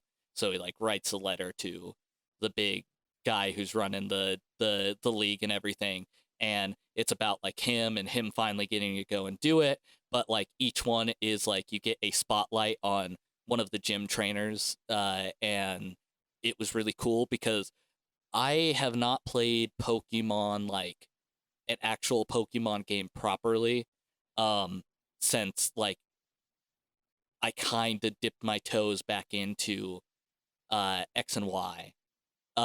So I've been away from that. Like Pokemon was such a big thing when I was a kid, but I kind of shifted away from it, especially with everything being a lot more samey. And until Arceus, I haven't played anything, so I totally missed Sword and Shield. But like it just diving you into the world of Sword and Shield and making you like these characters is really cool. That second episode, and this will be the last one that I like properly talk about with this, is it's B. She in the first episode, the match that they're watching with the champion, it's facing her, and she's the fighting gym trainer, and she loses, and her big thing is like, I don't want to lose, I want to get stronger, and it's just her and her Machop, Machoke, and Machamp out in the wilderness training, and like there's these fun choreographed scenes where like she's fist fighting her Machamp, and it's really cool. Like it once again is doing something that like I feel like we don't see, is like them actually training with the Pokemon, and it's just this nice short highlighting that. And I recommend Twilight Wings more than Generations, but I recommend watching all of them. So yeah, I just wanted to shout out to those were really, really cool. So I have a lot of love for this. I feel like this is potentially our one, at least that I know of what we talked about, potentially negative review. So let's go from love to hate into Hologram for a King, for the King. Oh yeah, baby, let's go. This movie is dull. My God. So it's the first episode, so you guys, the audience, probably doesn't know my taste quite yet. I like movies that are sad, and I like movies that are boring. This movie is very boring, and you might say, well, why would you want to talk about this boring, dull movie that nobody remembers, where Tom Hanks sells Zoom to Saudi Arabia? Well, I'll tell you why. I like boring Tom Hanks movies. I think The Terminal is a fantastic movie. It's one of my movies. It's one of my top movies of the 2000s. Hologram for the King has none of the charm. It doesn't have any of the sort of smoldering wit that The Terminal has. It's not saying as much about anything. So Saudi Arabia, it's sort of a fraught political situation. We don't have to go into that here. This is not the purpose of this podcast. But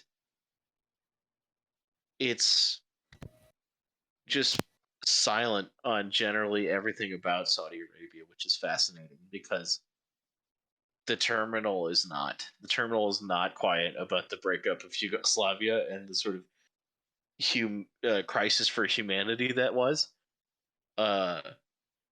Hologram for the King is a movie that kind of wants to be about culture shock, that stipulates that nothing is really different, which is interesting. It's obviously, I mean, people anywhere are people. There's not a difference between, just because somebody puts a couple of lines on a map doesn't make anybody really different than anybody else. But Hologram for the King thinks that's not true, but also is trying to be a movie where that isn't the case, because that's kind of a racist idea to make a movie about. So Hologram for the King is two movies. It's the story of a businessman with a medical crisis mirroring a personal crisis in a foreign land, right? Sure, decent, serviceable movie. He probably falls in love with the lady doctor at the end, and that's true. All that happens. Spoilers. Uh, it's also a movie where you want to have a zany sidekick, and it's like hilarious business foibles and gaffes, but they're never really funny. And it's just a movie that has so much in it, and it's trying to say so many different things, and it's saying them in a very dull, monotonous way, and then it ends. It's really kind of tragic because I was very excited to watch this movie, but it just didn't come out in any meaningful way, in any memorable way. That sounds kind of crappy. I mean, especially like I think it's a great little exercise, and we should all watch it. Okay, I mean, I would love to say more on that. Like I can't, like, I hate that feeling of this thing has all this stuff together that I probably should like it. Oh, it's Tom Hanks gives a stellar performance because he always does, and I think it's one of the worst Tom Hanks performances. Yikes! The guy is a generational force for acting. I mean, I'm truly one of the modern greats, and he is just sort of formless. He has no real depth, no real change. It's I mean, he goes from being like nervous around Saudis to like, yeah, I mean, I'm still nervous around them, but I guess two of them are my friends, and like that's the plot. Oh no! But it's not even like offensive. It's not like, because if I told you that was the plot of a movie, Tom Hanks is nervous around a group of people and then he makes two friends, like you would think that's a racist movie. It's not. It doesn't really say anything about Saudis as people other than they're basically exactly the same, except for some of them are weird and some of them are rude, but not all of them are weird and rude. So I don't. It's nothing. It's nothing. It's a. I don't know. It's like a stale saltine of a movie. There's no bite, and there's no crunch, and it could be about so much, and it's just not. Okay. Well, you guys want to talk about The Terminal? No. Okay. But I do want to talk about the biggest movie of. Did this come out last year or this year? It was this year. The biggest movie of like 2 months ago. The biggest movie of 2 months ago. I want to do a bigger episode on this, and I want to talk about like this movie as how it stands up to the legacy of the other movies that came before it. So we will do a deep dive in a later episode of Spider-Man No Way Home. So what we're going to do is we will talk about the movie, what we thought of the movie. I think it's a bigger conversation, and we will have that bigger conversation at a different time. But since this is something I think all of us have seen, this will be our, I guess, longer form conversation. And with that, this will also be our last topic of today's episode. So, how did you guys get on with Spider-Man No Way Home? Fucking loved it, man. There we go. What? That's it. I don't even know what just happened. He said he loved it, but he used the F word too. But it was really echoey. It was like a lich appeared in my room. The deeper dive thing is probably also a good thing to have later on, because the movie actually comes out in like 2 weeks. Yeah, and we can all watch it again and actually, my thought is I wanna talk about this thing as once again the legacy of what this movie is. We're gonna go into spoilers because with me not talking, like, the reason I want to do this is what this movie is it's a celebration of Spider-Man on the silver screen. Um, I want to get into a deep dive of that eventually and talk about how does that succeed in that sense. But I do want to talk about how does it succeed as a movie here. I think it did a really good job of, like, obviously there's fan service, and a lot of people, like, a lot of fan service kind of just ruins a movie. But I think they did it in such a way where it was like self-contained, and like if you had never like seen any of the past movies, it still fit really well. Like, you didn't have to know what those references and everything was to enjoy it and like the movie, and I really appreciate that. Yeah, I think I think as far as like that's concerned too, like I think it did a really clever thing with, hey, let's bring back all of these villains because all of that they do a good enough summary bringing them in if you don't know, but all of them are in that cultural zeitgeist of knowing about Spider-Man in the past. It's the same thing of we don't have to have Uncle Ben die again because we all know Uncle Ben dies. Having all of these movie villains come back, you don't have to break the pacing of the movie to bring them in. I do think there are pacing issues in this movie, by the way, but they could. One of the biggest compliments I can give it is it had the potential of being a lot worse with pacing. The same thing with like the Endgame and whatever. The fact that it wasn't a total mess with everything is a very big testament to the thought process that goes into this. We're a series of movies, which is an interesting concept to get into, but I will not. I think that them introducing characters we know helps out with that a lot, and you don't have to ruin the start of the movie by saying, like, here's all your exposition. You can kind of give enough to catch the characters up, but not go into, oh, Green Goblin drank all of his Green Goblin juice, and now he can't stop turning green.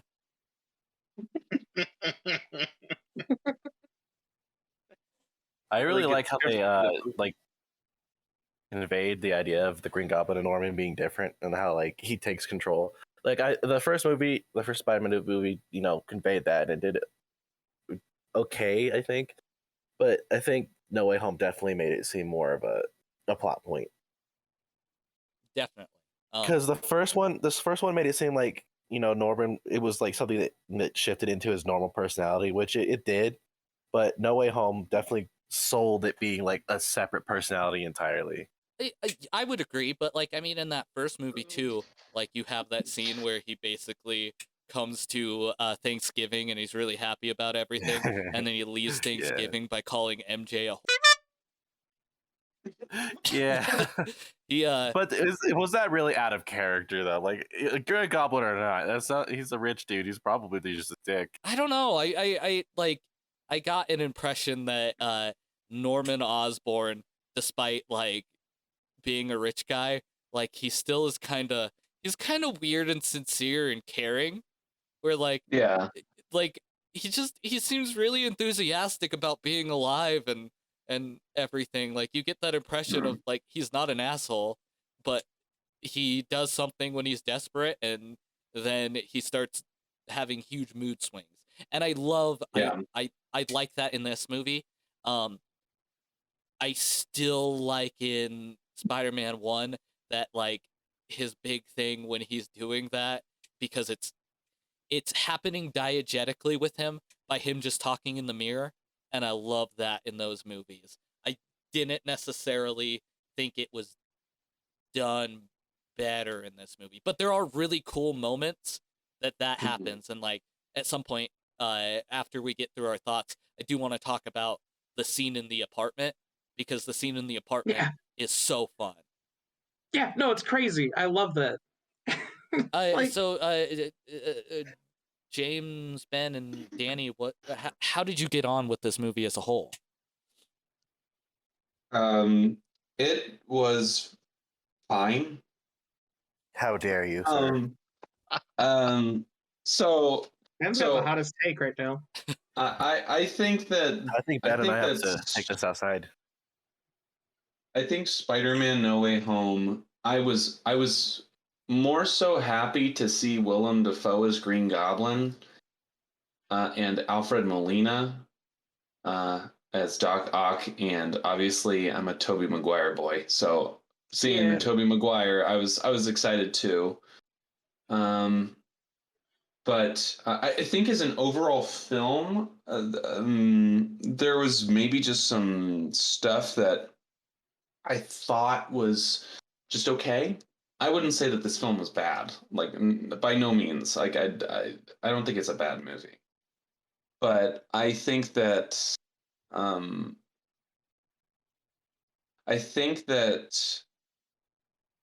there were just some things that I saw in this movie that I maybe didn't agree with in terms of like characterization of certain characters. So for example, I think like the biggest one is Alfred Molina as Doc Ock, where it was just like, I'm mad because my chip is broken and I'm evil because of that, as opposed to like in Spider-Man 2, he's clearly struggling with it, like throughout the whole thing. Probably, honestly, even more so than Green Goblin was in the first Spider-Man. Like Alfred Molina is a lot more in the middle, being Doc Ock in Spider-Man 2 than I think Willem Dafoe was being in the middle in Spider-Man 1.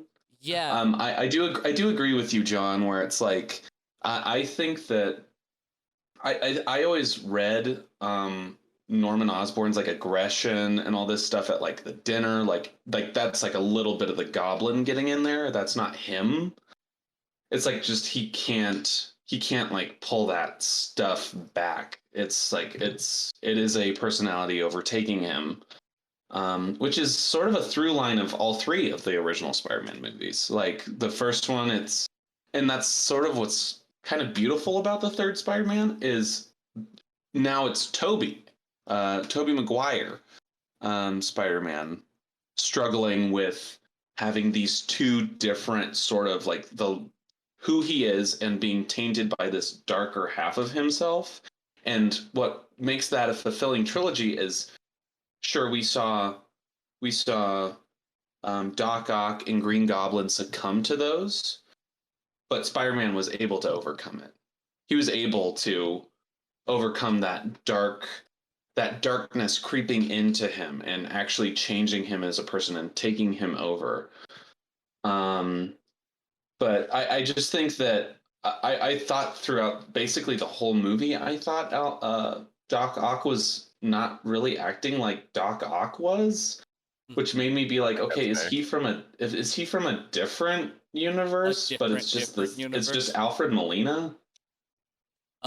Yeah, with your talk of characterization, like, I guess the big part that I totally agree with you is, yeah, he just seems mad and angry, where like you get that feeling of him in Spider-Man 2 as he's a guy who he's fallen to the tentacle madness, right? He's getting more and more into that, but it wasn't like, it doesn't seem like they're controlling him totally. You have that feeling of he's very desperate and he's letting them take control of him because of that desperation of, I want to finish this. I sacrificed so much for this.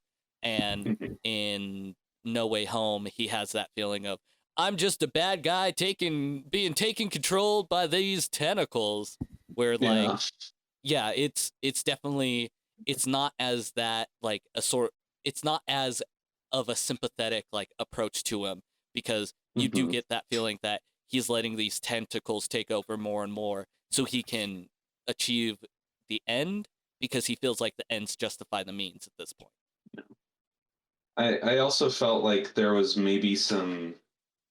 I'm mostly just focusing on my critiques right now. But I will say, like, I think Tom Holland is a great Spider-Man. I like the thing with him and MJ. I like that group of friends, and I like how in this movie Spider-Man is like growing up and all this stuff. I really like everything about that sort of stuff.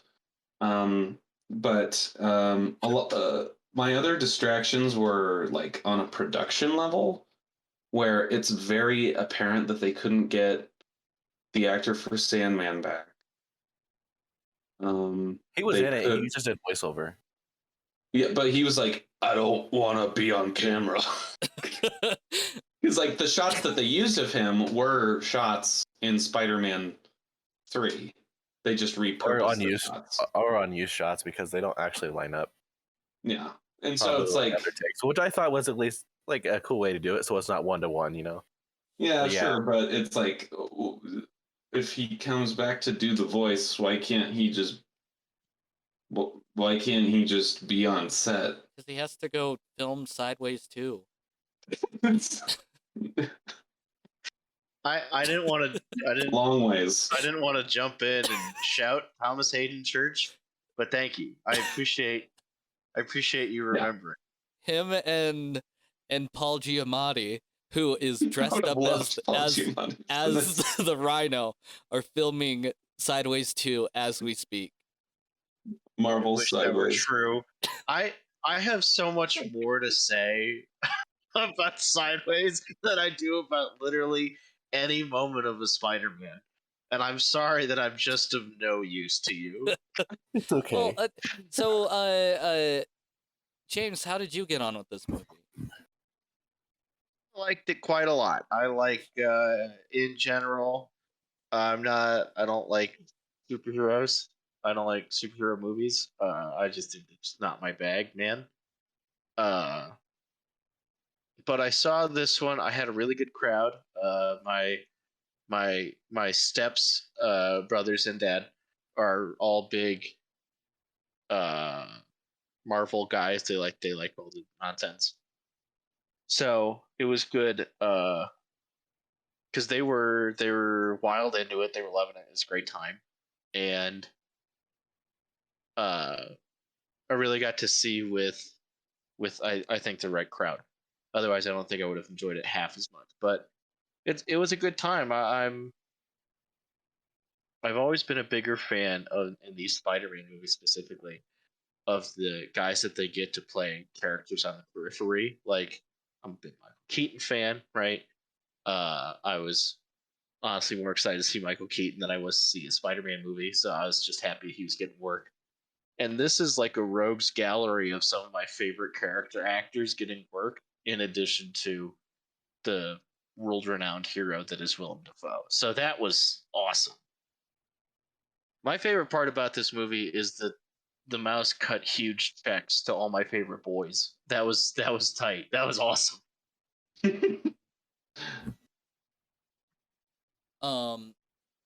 What about you, Danny? How you up on this movie? I think maybe I'm a little bit more of a fanboy than some of you guys, because like this is maybe one of the times I had the most fun in a theater in the past 2-3 years. In all honesty, I love my Spider-Man. I love my memes. I love getting referential with it. I want Tobey Maguire to come back and say pizza time, even though he didn't. Did you clap when Norman said, you know, I'm somewhat of a scientist myself? There's definitely some dumb shit that happens. Like, one of the things was going back and rewatching. I wanted to do, even though I'm not as big a fan, like the Amazing Spider-Mans, and just see how many times Andrew Garfield cries, and compare him as like the crying Spider-Man, because there's that part where he saves like MJ, but he gets all teared up because his MJ died that way. Which is the best part of the movie, in my opinion. Yeah, I thought that this movie really did a lot for Andrew Garfield. It did. It really did. I would agree on that front. And there's two things I want to get into. To comment on the villains and them feeling out of character. I feel like that's part of the contrivance of trying to get villains across the universes to come together and be like, where's Peter Parker, in that same sort of J. Jonah Jameson energy. They all need to come and fight all the spiders. So, like, they're gonna have to make some sacrifices there. Like, realistically, Jamie Foxx should have just left and become an electric god because that's what he wanted. And so that's maybe the one that got shoehorned in most. But then coming back to that apartment where they're, Tom Holland is trying to fix all of them. The thing that I keep coming back to it, and people can just say that spider sense is ridiculous, but I want to know how he knew that fucking Green Goblin took over for Osborn with spider sense. How does that work? Dude, like this You got the movie tingle. this movie made me go back and like want to go do more Spider-Man things. I did the same exact thing as you, Danny, where I just went and watched every Spider-Man movie before watching this. I hadn't ever seen the Amazing Spider-Man movies before this, so I was like, I should probably hop into that. But afterwards, I was like, I guess I'll continue reading the comics, and I've been reading a bunch of old during the Stan Lee era Spider-Man. And I'll tell you what, if you want somebody to answer to you what spider sense is, reading any Spider-Man is not gonna help you. It's just a plot thread to be like, well, if we make him blind, he can still fight or whatever. It's like a speaking of blind, it's a get out he of. has a very good lawyer. He's a That very good lawyer lawyer. came to his aid. But it's literally like a get out of a narrative corner free card is what spider sense is. But I think that we can talk about characterization. I think that Sandman and Jamie Foxx, I really didn't need him in this movie. Oh my god, I totally even forgot that the lizard Alligator was in this Man. movie. Lizard Man? Yeah. Yep. I was like, yeah, there was only Like him a 4 of them, lot. right? Because he wanted to turn people into lizards. I understand Alfred that. Molina. I think that though he didn't play the character as much, like, as well as I'd want him to, or he was playing a different character, I suppose, is more what I want to get into. I loved Willem Dafoe so much in this movie. It's the same sort of thing that, like, me and Ben have gotten into arguments about which Spider-Man is better, and what always comes back to why I can't, like, just sit down and say Spider-Man 2 is Willem Dafoe as a villain that just chews up the scenery is so good. Like, I keep thinking about the line where someone's talking to him and it's like, Norman, and it's just Willem Dafoe being like, Norman's on sabbatical, honey. It's so good. And the worst thing this movie did was have other actors on screen, because I just wanted more Willem Dafoe. Willem Dafoe hanging out with Tom Holland, like, and that everything that was like the crux of Tom Holland's emotional grow up in this movie came from Willem Dafoe, and I feel like the other villains being there kind of ruined what could have been a better movie if it was just Green Goblin and Spider-Man again, you know? Yeah. I think you definitely could have just had, if you had, like, you could have maybe done, like, okay, there's 3, so that there's, there's like Green Goblin, and sure you can have Doc Ock and then the Rhino. And the Rhino. I don't know, maybe someone just to tie it in with Andrew Garfield. Yeah. Just one of them, just so that there's like a through line for all of it. But yeah, like it should be Gwen Stacy's father. And he was the real villain who was Spider-Man. He's just a premonition that just stares at Peter all the time, and he shakes his head. He's like, "No, don't date her. Don't do it." No, none of that. Hey, you stop that. We should talk about our favorite scenes. And I have 2 of them. We've already went into went into them, but like what they meant to me, like the best scene in the whole movie is uh uh uh Andrew Garfield saving MJ, like just how much he sells that, where like he jumps and it's such a big move of desperation, and like I think he did so good in this movie because his face sells it so much of I can't let this happen again, and it's just it's fantastic. Like I love that bit. I guess I have three, because the third one I want to also talk about is when they're getting ready for the fight, and it's just Andrew Garfield, Tobey Maguire, and Tom Holland talking, and it's this almost this meta conversation they're talking about, where they're talking about their times as Spider-Man, but like what I read that scene as is these actors getting together and talking about them playing Spider-Man, and I thought that was so cute and sweet. Of like it had the tone of like, let's get all three of these guys together during an interview and talk about their legacy as Spider-Man, and I thought that was such a fun scene. And I love the everything to do in that apartment post him spider sense thing is bad. I'm going to come in and see that he's turned back. All of those were great.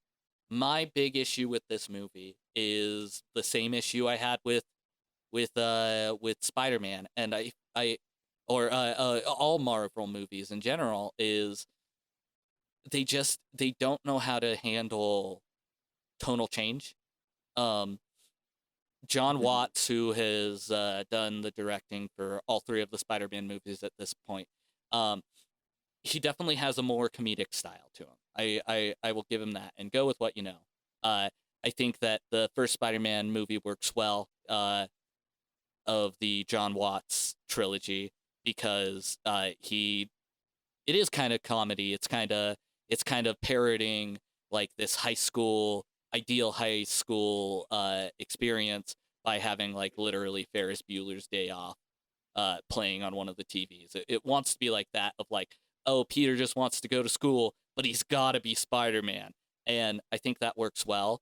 There's a point in this movie that John Watts needed to buckle down, because there's the big thing that happened, which is, how spoiler do we want to go with this movie? You just go spoiler. We've warned them. There's gonna be spoilers. Watch the movie, come back. When Aunt May dies, like I thought that was handled well. I thought that was fine, but at that point, that movie needed to change tonally. That movie needed to be like, okay, you can't go back. You can't being just keep jokey after that. having jokes over and over and over again. Like, you could still have like maybe the other side characters, but Peter Parker, Tom Holland's Peter Parker, cannot go back to being jokey after that. And at that point, like, if that movie would have changed style in general, theme, and all of that, like I would have loved that movie. If like it was literally like, hey, here's the old Spider-Mans and here's this, we have to do something different.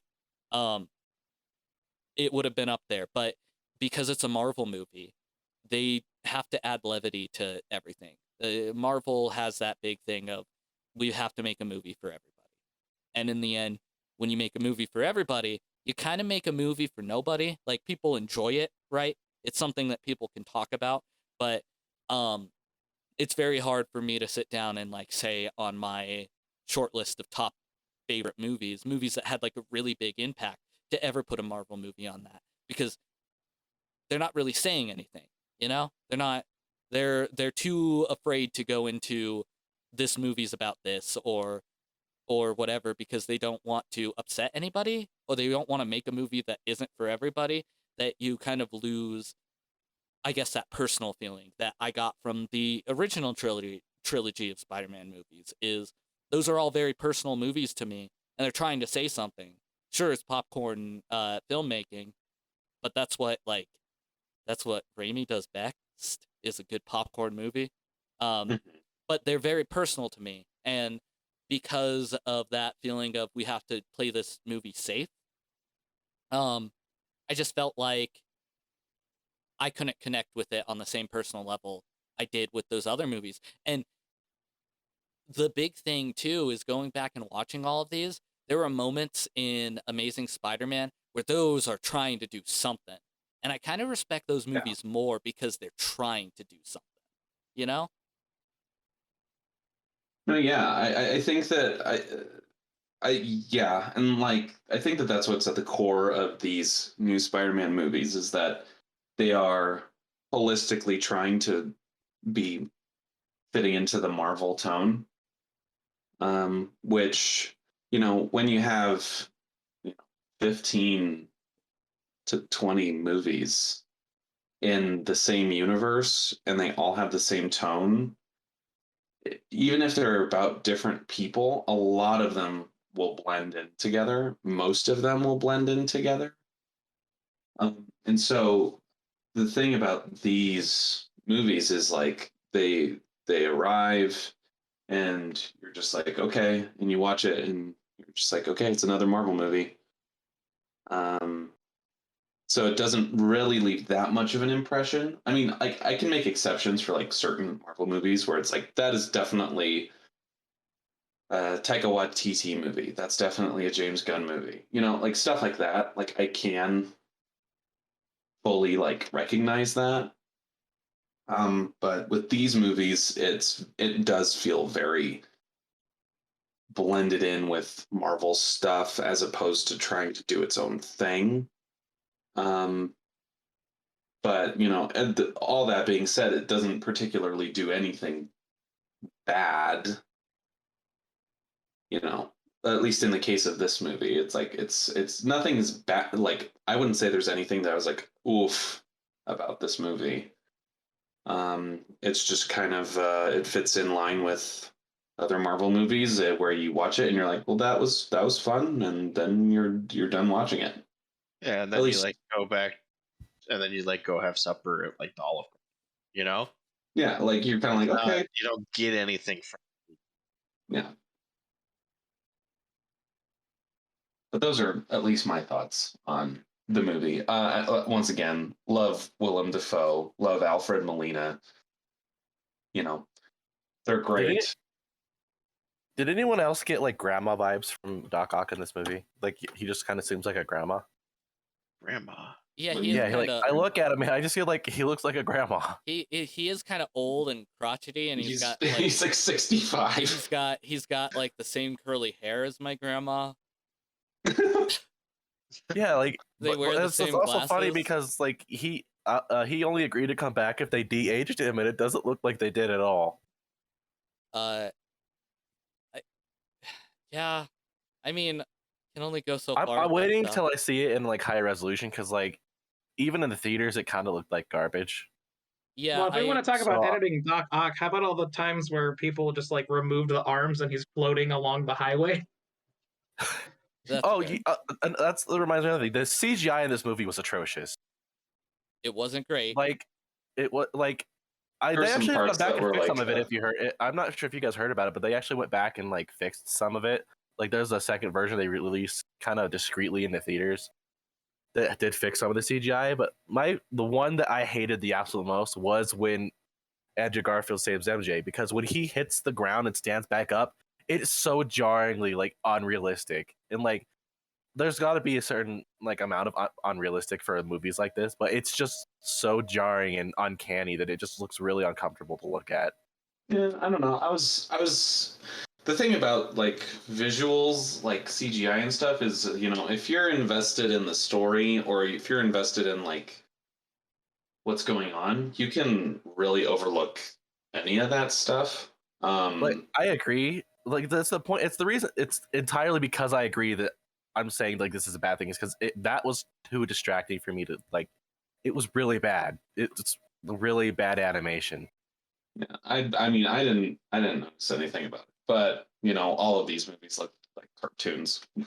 No, like I don't know if I've ever seen CGI in a Marvel movie. It's like that was insane or something, but I think the Guilty Gear CGI is.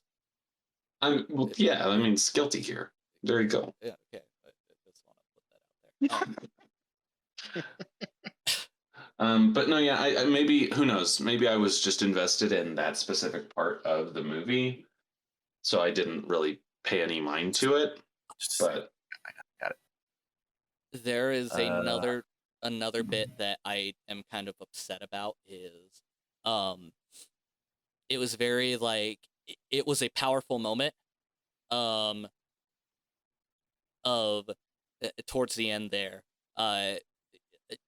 Tom takes the glider, and he's just gonna fucking murder that old man. And like him and what it meant for like Toby to step in and stop it. That was such a good scene, and then immediately having him stabbed, like being this almost. why does his tingle not work? Well, regardless, He was a little focused on something else. Him being stabbed, I think, works so well because it's like it's still going with that theme, and it's hammering into like, regardless of whether I'm doing the good thing, it doesn't make it the easy thing, and putting that in again to hammer in that point for like everything that happened with Aunt May, I think worked really well, but it killed me that, like, I know you can't kill off Toby or whatever, but like after everything, I thought that was weird too. It was so inconsequential because it was just like, no, I'm just fine. It just hurts. I've been stabbed before, and it's just like what that would have meant as a character moment where like Tobey Maguire died right there, but his sacrifice was still to prove that point. That would have been, I feel like, so much more powerful for this movie, because that would have hammered in the decision at the end. The great power comes great responsibility of, I've got to make this decision to protect people. But then it got played off as like a joke of like, oh yeah, that really hurt. I thought that was weird too. I was like, why did he get stabbed in the first place if there's no consequences to it? Right. Yeah. So I was like, are you on PC right now? Sure. Yeah. Like, okay, I'm gonna open a stream real quick. Don't open this, John, 'cause it's copyright. I want you to look at this animation real quick. Can we let me know do this after we wrap up the podcast? Well, I feel like it was a talking point that I had, so I kind of. Okay. Well, how about okay. Does anybody else have any like closing thoughts on Spider-Man? Once again, I want to revisit this topic. So if there's something that you're like, oh, I think that might be applicable later, you can save it for that. But does anybody have like anything else they want to add to this? It was good. It was fun. It's fine. It's a Marvel movie. I wasn't wowed by it, but it was fine. I don't know. Okay. My only thing is, if they were going to bring back all those Sam Raimi heroes, they also needed a Bruce Campbell cameo. But that's all I was missing. Yeah, or well, Bonesaw. I feel like me and John were talking about CGI it. Bonesaw In what you call it? Question: Doctor Strange. Why wasn't Bonesaw ready? What the hell is happening here? Oh my god. Bonesaw is critical to this film. Bring the actual dead body of Put him on Macho some Man. puppet strings. That's Maybe fine. bite I him. think we'd all be okay with that, right? Yeah, I agree. I think he would be okay with it too. He loved lifelong performing.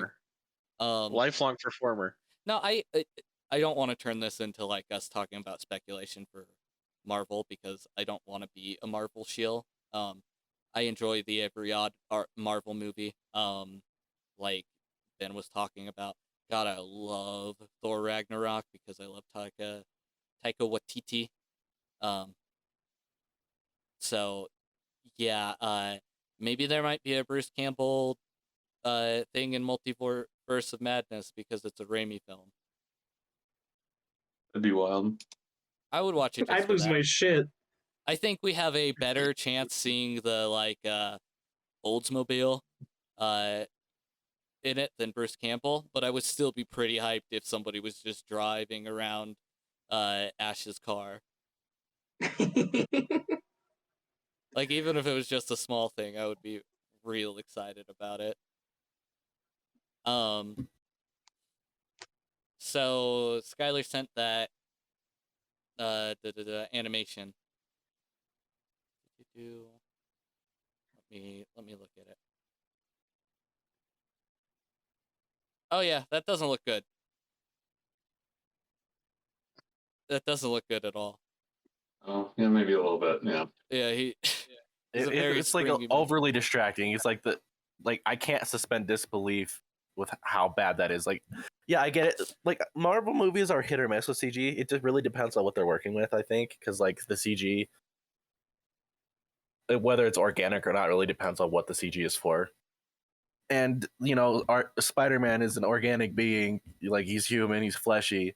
There is absolutely zero momentum in that, and that's what makes it really uncanny and hard to watch because he stands up way too quick. He's bouncy. Like, people don't bounce.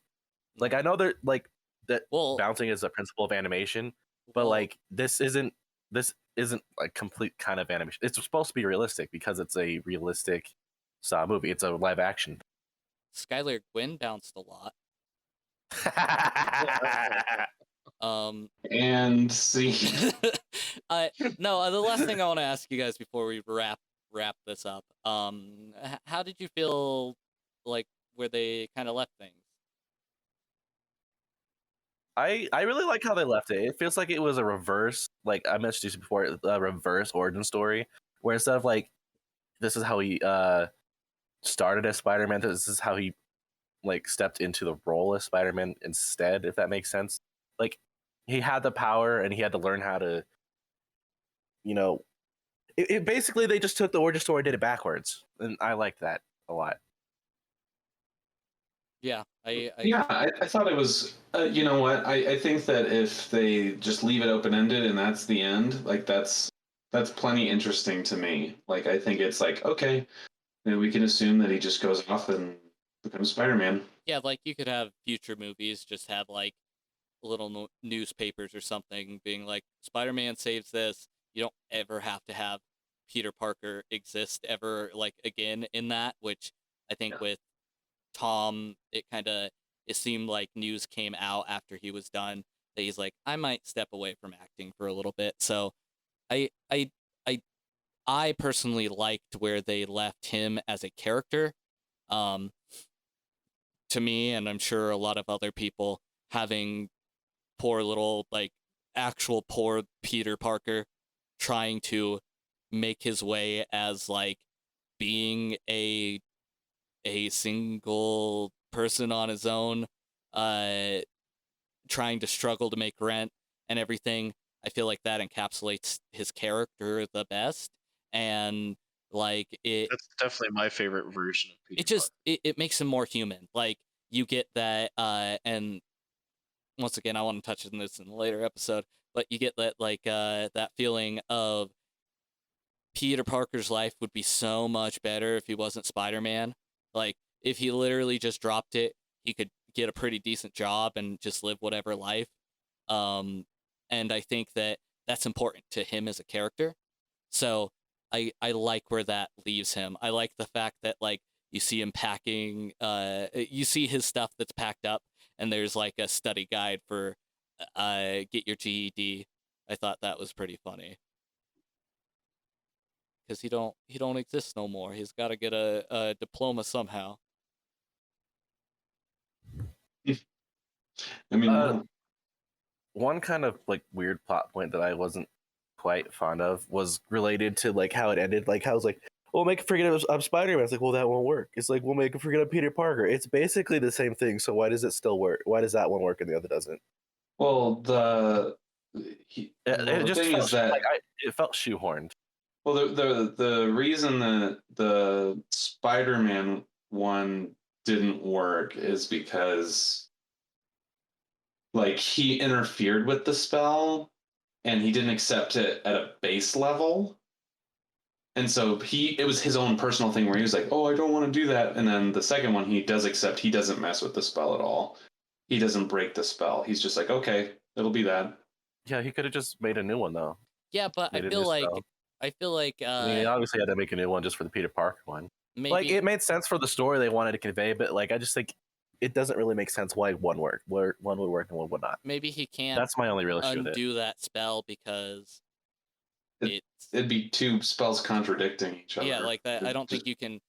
Maybe I don't know. I don't No, know. it doesn't really matter. But yeah, Yeah, It matters Doctor to you, Strange man. magic is just as much of a crutch as like Spider Sense can be. well, yeah. I mean, they're Yeah. all superpowered even more individuals. so. Like, Yeah. you could just say, you could come in this chapter and say, Doctor Strange now has like a really big hand because the story depends on him having a really big hand to pick up like 6 basketballs at once and win the basketball championship. It doesn't matter. Which is cool. I'm It's glad really- I that they actually did. finally watched Doctor Strange. I actually enjoyed it quite a bit. Yeah, I think I like Benedict Cumberbatch as an actor. I've never seen him in anything before Doctor Strange. You haven't watched Sherlock? No. Yeah, Well, I think we should have just left Doctor Strange in the mirror dimension. That would have been fine. yeah. Well, maybe he'll do that next movie. But I think with that, Haven't let's watched draw this thing to a close. Yeah, let's all go watch Sherlock.